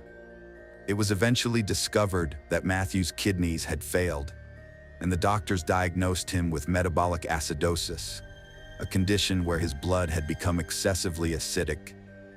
Dr. Mandad, a member of the emergency medical team, suspected that Matthew might have ingested a toxic substance, such as methanol or antifreeze. He and the team questioned Holly, who was present, about the possibility of Matthew having swallowed antifreeze or medical alcohol. However, she denied that Matthew had taken anything. On July 31, 2006, Matthew Podek passed away in the hospital due to kidney failure. According to Dr. Mandad's testimony, metabolic acidosis is typically caused by respiratory problems. However, that was not the cause in this case. Dr. Mandad clarified that ethylene glycol is another possible cause of metabolic acidosis, which is what happened here. Matthew's death was devastating to his family and friends, but Holly seemed unaffected. Rebecca Vega, Holly's friend, testified that she had reached out to Holly to offer support in the days that followed Matthew's death. Vega accompanied Holly to the funeral home to help make arrangements, and was struck by Holly's complete lack of emotional response, neither sadness nor shock. Matthew's father stated that during the wake, he had to request Holly McFeature to enter the room where the casket was located, so that she could receive visitors. However, she appeared to be emotionally numb, as if she felt nothing. Similarly, Russell Harry described Holly's behavior as if she was attending a celebration, completely unaffected by the recent events. A remarkable detail surfaced shortly after. The day following Matthew's death, August 1st, Holly used an ATM to withdraw cash using Matthew's bank card. Furthermore, she wrote checks in his name, effectively draining his bank account. Holly was subsequently arrested and charged with 2 counts of forgery. after Matthew's mother notified the authorities about the suspicious activity. In the end, Holly agreed to pay restitution and received a 1-year probation sentence. Her family claimed she had only been trying to obtain money to support the couple's children in Matthew's absence. Holly McFay was listed as a beneficiary on Matthew's life insurance policy, but the payout was relatively small, totaling just $10,000, which she received 2 weeks after his death. During a visit to Holly's home, her friend Rebecca Vega noticed cleaning solvents left out in the open in the kitchen, which she found concerning given the presence of young children. When Vega inquired about the substances, Holly explained that one of the items was antifreeze, which Matthew had used to winterize his boat. Matthew's best friend, Russell, testified that Matthew hadn't owned a working boat since 2004 or 2005, when the engine failed. Michael Jama, a Cleveland police officer who had known Holly McFay since 2002, would often visit her house for coffee and conversation. He'd typically call ahead to avoid interrupting another man's visit. One day, he called to check if he was catching her at a bad time, and she told him not to worry about it anymore, explaining that Matthew had passed away the previous week. The officer was struck by her casual tone, which seemed careless and heartless to him. After Matthew's death, Holly had his computer handed over to a friend who then removed certain content from the hard drive. She also cut up his clothes to make a quilt, which meant that his father and brother were left with no clothing items to remember him by. 6 weeks later, Holly started dating Charles Lipom, a police officer from Cleveland. At first, she told him that her ex-boyfriend had died from kidney failure. However, she later changed her story after the autopsy results were released in January 2007, revealing that Matthew Podak's system contained a large amount of ethylene glycol, the active ingredient found in antifreeze. Holly confided in her new lover, Charles Lipom, that Matthew might have intentionally taken something to end his life. The autopsy report revealed that Matthew Podak's death was caused by chronic ethylene glycol intoxication, but the coroner was unable to determine whether it was an accident, suicide, or homicide. Holly also told Sean Walsh that Matthew had died in an industrial accident, suggesting that a colleague might have poisoned him out of jealousy due to his privileged position as the boss's nephew. However, Matthew's family suspected that the person responsible might have been someone within their inner circle. In 2007, after Holly moved away, detectives visited her former house and seized 2 bottles of antifreeze from the garage, as documented in the police report. Later that year, following her breakup with Charles Lipom, Holly met Jameson Kennedy at the bar where she worked. This was in the spring of 2008. Notably, Holly did not share any information about Matthew's death with Jameson.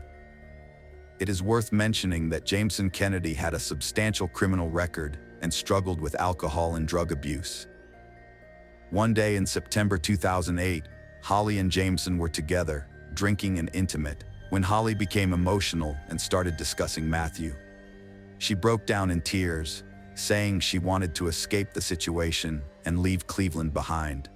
She expressed regret over what had happened. Jameson asked her what she was sorry about, and Holly confided that she had tampered with Matthew's drinks, causing him to fall ill over time and eventually leading to his death. Jameson was unsure if she was telling the truth. Following Holly's confession, Jameson met with an old friend, Santiago Feliciano, a lawyer. Jameson shared Holly's admission with Santiago, who advised him to report the information to the authorities if he believed it to be true. After Jameson discussed Holly's confession with her, he called her to clarify the details. But during their phone conversation, Holly vehemently denied ever harming Matthew, accusing Jameson of misquoting her. She insisted she never told him about putting anything in his drink and would never do such a thing. The incident marked the beginning of the end of their relationship. Jameson accused Holly of cheating on him on November 8, 2008, and confronted her at her house to discuss his suspicions. Feeling scared, Holly called the police. When the officers arrived, Jameson attacked them, leading to his arrest and charge of assault. Jameson Kennedy was later found guilty and sentenced to 10 years in prison for assaulting the officers. Not only that, but after his arrest, he also informed the police about Holly's alleged confession. He refused to protect the person responsible for his own arrest. As a result, more and more evidence pointed to Holly McPhee's involvement in Matthew Podolak's death. The police initially investigated Matthew's death in 2007, following the release of the autopsy report. However, they did not initially suspect foul play, which led to a lengthy delay in the case. Let's examine the autopsy report in more detail.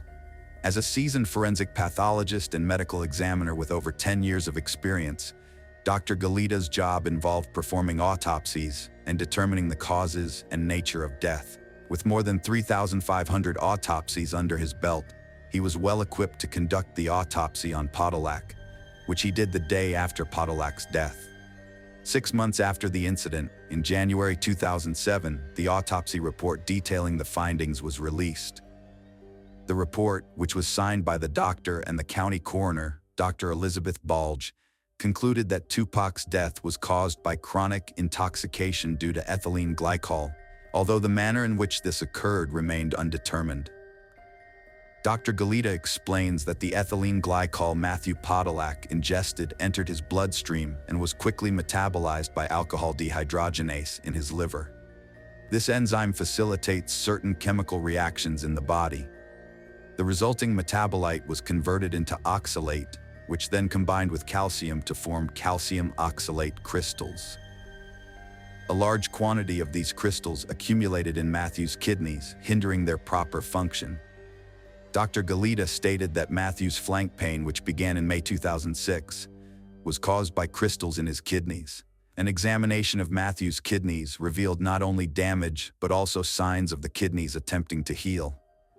Additionally, Dr. Galita discovered crystals in Matthew's heart and brain and diagnosed him with severe acute myocarditis, an acute inflammation of the heart muscle. According to Dr. Galita, Matthew's myocarditis could not have developed from a single instance of ethylene glycol ingestion, but rather required at least 3 weeks to develop. Furthermore, Dr. Galita ruled out the possibility that Matthew had suffered a heart attack.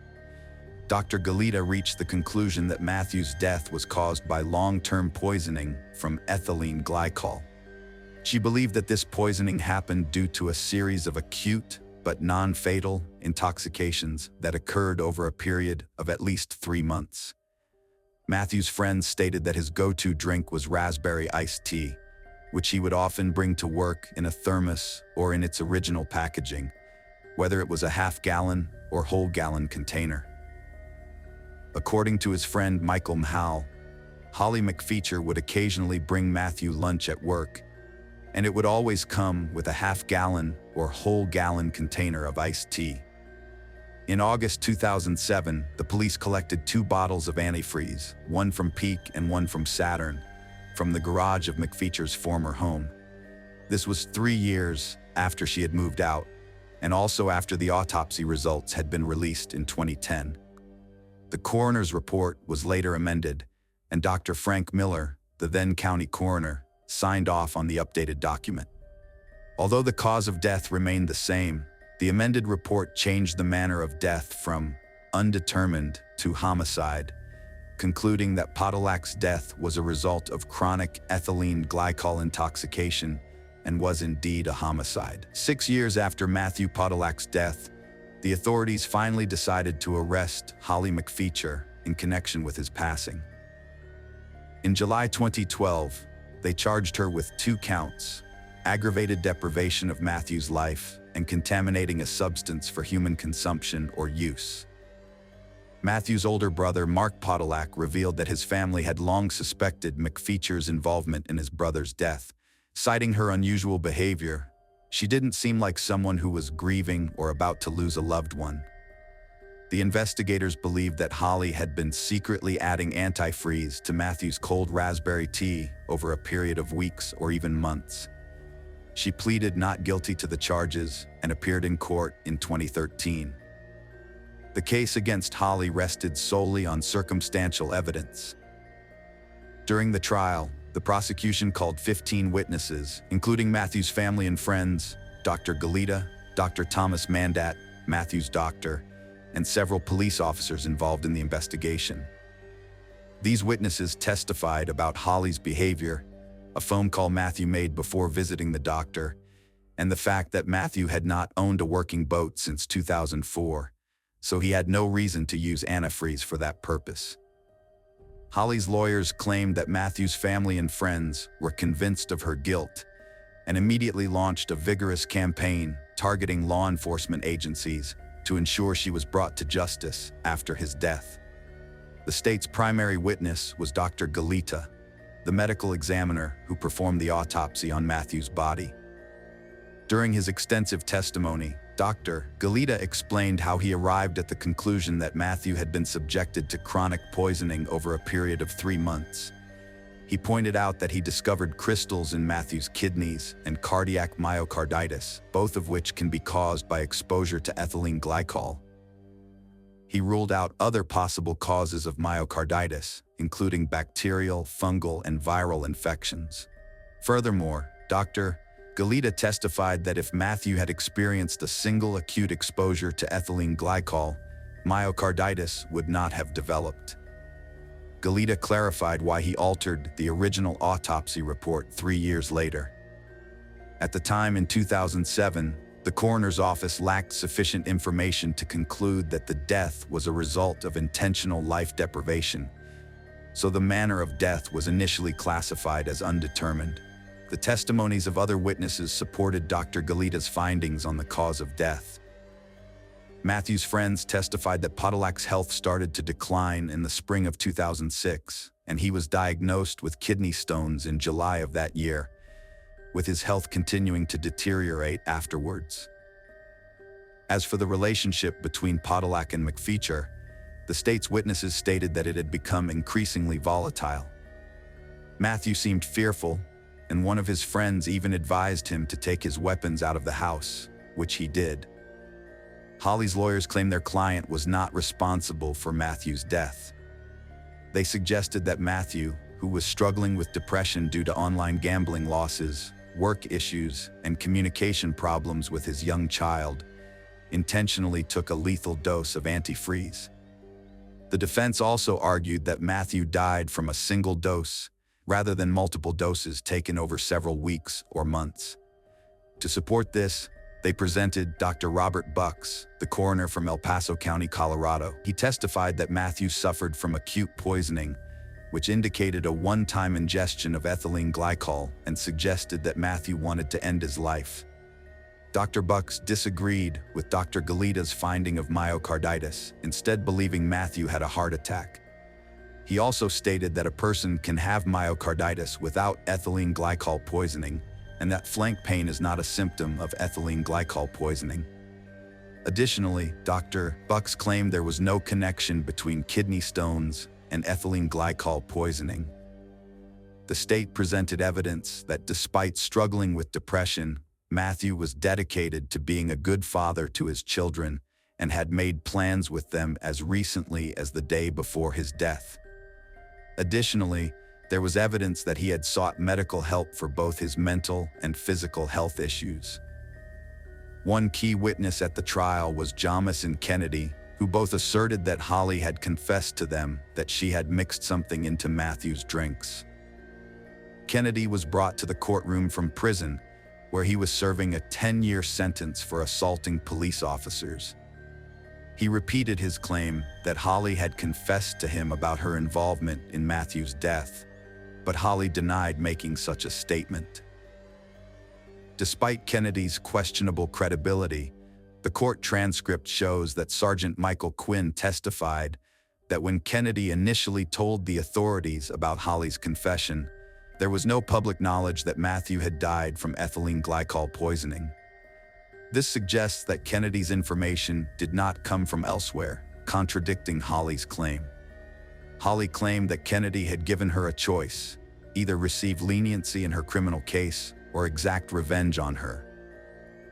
After deliberating for 3 days, The jury delivered a verdict on August 28, 2013, finding Holly guilty on all counts.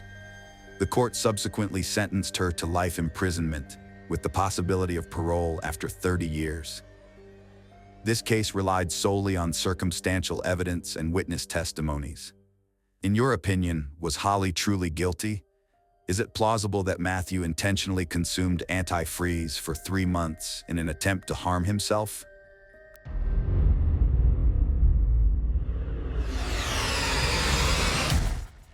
Today we're going to take a look at another horrible case with you, the case of Rebecca Payne. In Massachusetts on May 20th, 2008, at 6:30 a.m., the Boston police received a panicked call from the manager of the Parker Hill Apartments complex. The manager was extremely distraught, reporting that he had found a door ajar on the 3rd floor belonging to 22-year-old student Rebecca Payne. When he knocked on the door and called out her name, he received no response. This prompted him to enter the apartment, where he was met with a disturbing sight: dark red spots and streaks on the floor, leading him to one of the rooms. Inside, he found Rebecca's lifeless body, with her belongings scattered everywhere. The state of the room strongly suggested that her killer had been searching for something in her apartment. Rebecca Charlotte Payne was born on April 19, 1986, in New Milford, Connecticut, to Virginia and Nicholas Payne. She attended New Milford High School, where she excelled in sports, particularly field hockey, track, and tennis, before graduating in 2004. Rebecca then pursued a 5-year program in athletic training at Northeastern University in Boston, focusing on the care and prevention of athletic injuries. During her 4th year, she served on the Dean's Council and as president of the Athletic Training Club, playing a key role in organizing the university's Vision for the Future Athletic Training Leadership Forum. Additionally, she was involved with the Episcopal Lutheran Center. Known for her ability to connect with people from all walks of life, Rebecca had a large circle of friends and was always willing to lend a helping hand to those in need. When Rebecca was found dead in May 2008, her friends were shocked and couldn't comprehend who could have committed such a heinous act. The police investigation began when they arrived at the crime scene, and they quickly noticed that the front door showed no signs of forced entry. This led them to suspect that Rebecca might have known her killer, possibly even letting them into her apartment voluntarily. The apartment, situated on the 3rd floor, consisted of 2 bedrooms. In one of the bedrooms, Rebecca's lifeless body was found lying face down on the floor. The trail of blood from the living room to the bedroom where Rebecca lay suggested that the attack had begun in the living room. Further evidence, including casings found at the scene, supported this theory. Forensic examination revealed that Rebecca had been shot 5 times. The bloodstains in the apartment indicated that, although severely injured, Rebecca was conscious for a while and managed to crawl to the bedroom. However, she ultimately succumbed to her injuries there, exhausted and drained of her strength. The detectives sought to identify who could have perpetrated such cruelty against her. The police quickly dismissed the possibility that the incident was a botched theft, given that her valuables remained untouched. Although the apartment was in disarray, detectives believed the perpetrator intentionally created the mess to mislead them. However, it was also plausible that the disarray resulted from Rebecca's attempts to resist and fight for her life. When the investigators examined the apartment, they found that the balcony door was open, just like the front door. The 2nd bedroom showed signs that someone had been living there too. The identity of this person needed to be determined, as they could be the one who took Rebecca's life. Alternatively, if they weren't involved, they had to be ruled out as a suspect. After speaking with the manager, the detectives discovered that Rebecca didn't live alone. She shared an apartment with a fellow student. The police immediately began searching for this roommate. Meanwhile, they interviewed all residents of Parker Hill Apartments. The brutal murder of Rebecca, who had been shot 5 times, would have certainly generated significant noise. It was astonishing to the officers that multiple residents of the apartment complex reported hearing a woman's screams and gunfire between 3 and 4 a.m. Yet sadly, no one took the initiative to contact the police. It seemed that each individual assumed someone else would take responsibility and make the call. In psychology, the phenomenon where individuals are less likely to assist someone in distress when others are present is known as the bystander effect, or Genovese syndrome. This social psychological theory suggests that the presence of other people can inhibit an individual's willingness to help a victim. The term Genovese syndrome originates from a tragic incident that occurred on March 13, 1964, when 28-year-old Kitty Genovese was brutally murdered outside her apartment building in Kew Gardens, Queens, New York City. Although it was initially reported that 38 witnesses witnessed or heard the attack without calling the police or providing assistance, this portrayal has since been disputed as inaccurate. The case of Rebecca Payne led to an investigation into the social psychological phenomenon known as the bystander effect, or Genovese syndrome. What's truly shocking is that, unlike in the widely reported Kitty Genovese incident, Rebecca's neighbors actually did hear her screams and the sound of gunshots, yet still failed to call 911. This tragic event was a devastating loss for Rebecca's parents. They described their daughter as a driven and compassionate young woman who was loved by her friends. Rebecca was the kind of person who always put others first, giving selflessly from the heart. During the investigation, police interviewed a resident who lived on the first floor of the apartment complex where the crime took place. He reported seeing a black SUV approach the building at night, but due to the darkness, he was unable to make out the license plate or identify anyone getting out of the vehicle. The apartment building was equipped with surveillance cameras both inside and outside, which investigators hoped would provide crucial evidence. However, it emerged that the CCTV footage could only be viewed in real time, and recording it required inserting a video cassette into a VCR and pressing the record button, a step that unfortunately wasn't taken. Considering this information and the fact that the residential complex's manager discovered Rebecca's body, investigators began to suspect him of committing the crime.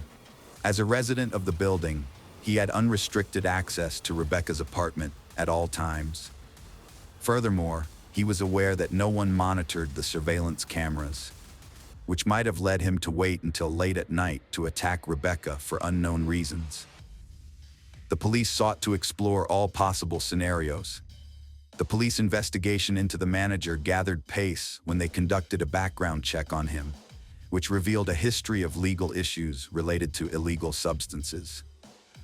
Furthermore, a thorough search of his apartment by the police turned up additional evidence. An officer noticed several dark red stains on the front door.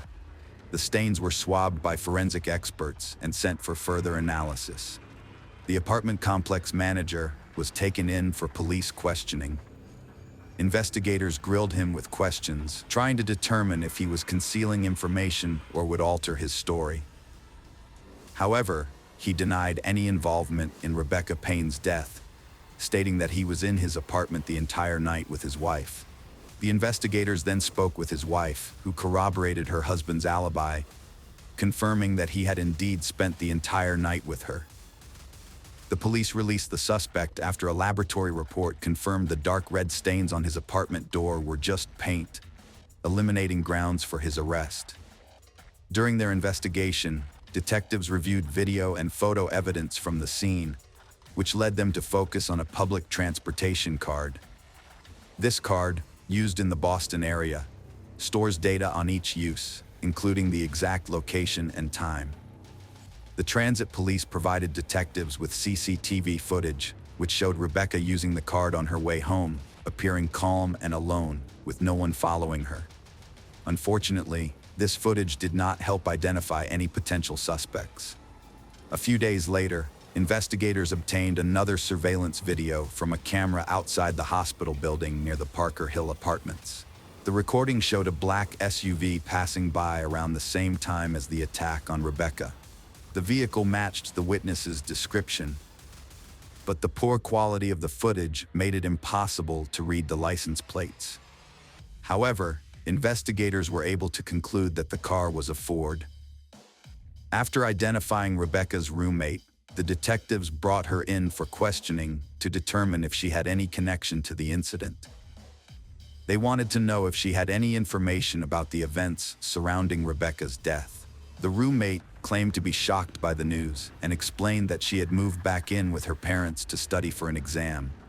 When her parents corroborated her alibi, she was cleared as a suspect.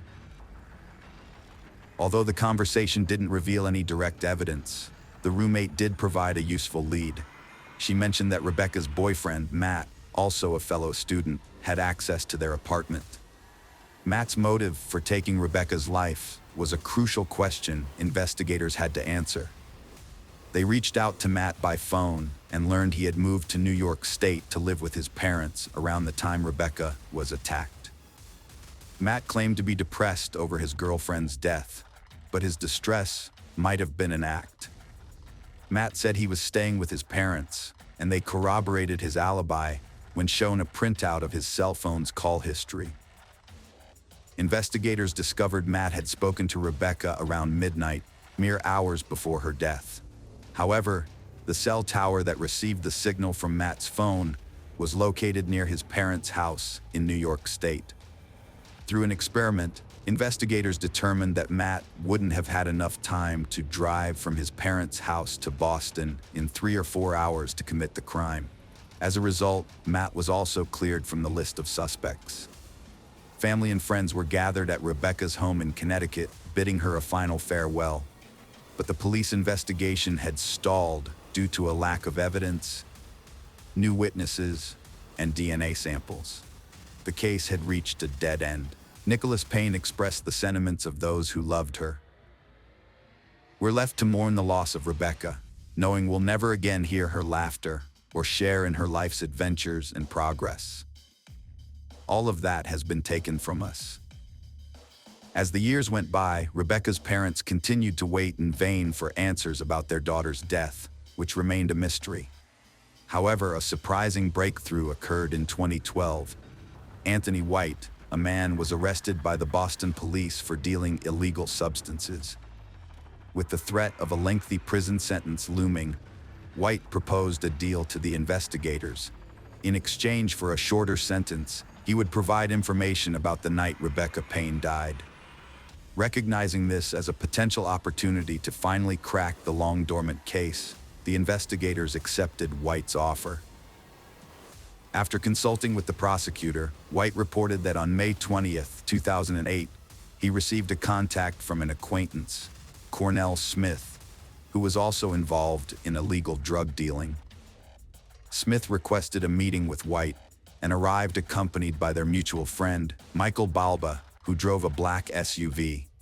The three of them proceeded to the Parker Hill Apartments, where Balba parked his vehicle to observe the activities taking place inside. According to White, Cornell Smith spotted Rebecca in a third-floor window and exclaimed, "That's her." They waited until the lights in Rebecca's apartment went dark. Then Smith climbed from the first-floor balcony to the second and finally the third floor. Since the balcony door was open, he entered the apartment. However, Rebecca wasn't asleep. Instead, she was lying on the living room couch. When she saw the intruder, she began screaming, and a brief struggle followed. Smith then fired 5 shots at her and exited through the front door, after which they drove away. The investigators were skeptical of White's testimony, believing he had made up the story to get a shorter prison sentence. They couldn't figure out why Cornell Smith would want to kill Rebecca, who was not involved in his world in any way. What White said next shocked and disturbed the officers greatly. According to him, Rebecca's death was a tragic case of mistaken identity. 2 sisters, who closely resembled each other, lived on the first floor of the Parker Hill Apartments, and one of them bore a striking similarity to Rebecca. These sisters were not only rivals of Smith's, but also involved in the illegal drug trade. Smith believed he had been wrongly arrested due to their illicit activities and sought revenge. Although he knew they resided in the Parker Hill apartments, he was unaware of their specific floor or apartment number. When he spotted Rebecca in the window, he mistakenly identified her as one of the sisters he sought to harm. Investigators determined that Cornell Smith had been arrested in February 2008 for illegally selling drugs, but he was freed on bail just before Rebecca's death occurred. He subsequently sought revenge against the sisters, whom he mistakenly blamed for his arrest. By 2012, Anthony White had shared his information with investigators, but Cornell Smith was already serving a 12-year sentence for selling illegal drugs, a conviction he received 2 years prior. Following White's testimony, Smith was subsequently charged with Rebecca's murder, despite his denial of any involvement. However, before Smith's court appearance, the prosecution team received a severe blow. Their key witness, Anthony White, had died in prison. This was a significant setback because, aside from White's testimony, there was no physical evidence directly linking Smith to Rebecca Payne's apartment. Hoping to finally bring Cornell Smith to justice, investigators pored over his court file on drug trafficking and were shocked to discover incriminating letters he had written to the presiding judge. In these letters, Cornell Smith came across as arrogant, looking down on others. Although some of the letters made no sense, one of them contained a crucial piece of evidence that would ultimately be his downfall. It's noteworthy that it's unclear why these letters went unnoticed earlier, especially since they were addressed to the judge. In one of the letters, Smith wrote in anger about an earlier altercation that had taken place downtown Boston. This letter described an event that ultimately led to the unfortunate death of Rebecca Payne at the hands of Cornell Allen Smith Sr.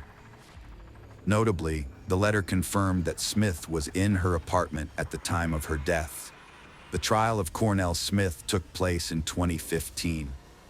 Throughout the proceedings, from the start of the trial to the sentencing, the district attorney maintained that Rebecca Payne was an innocent victim who had no involvement with Smith or Balba. Over the course of the trial, Smith went through 3 lawyers. His first lawyer, Jeffrey Karp, a seasoned defense attorney with over 20 years of experience, withdrew from the case after Smith assaulted him during a preliminary hearing at the Suffolk County Superior Court in Massachusetts. In a shocking and unprovoked attack, Smith suddenly stood up and struck Karp on the head with his handcuffed hand. According to Nicholas Payne, this incident demonstrated the kind of person Smith is. Notwithstanding the assault, Karp declined to press charges against Smith, leaving it to the judge to appoint a new attorney to represent him. Cornell Smith pleaded guilty to the involuntary deprivation of Rebecca Payne's life and was sentenced to serve between 18 and 20 years in prison. Before passing sentence, the judge instructed Smith to turn and face Rebecca's friends and family, telling him that they represented the pain caused by his actions. In memory of Rebecca, her hometown has named its local tennis courts, a garden, and a National Athletic Trainers Association scholarship fund after her. Her father, Nicholas Payne, said they wanted to ensure she would not be forgotten.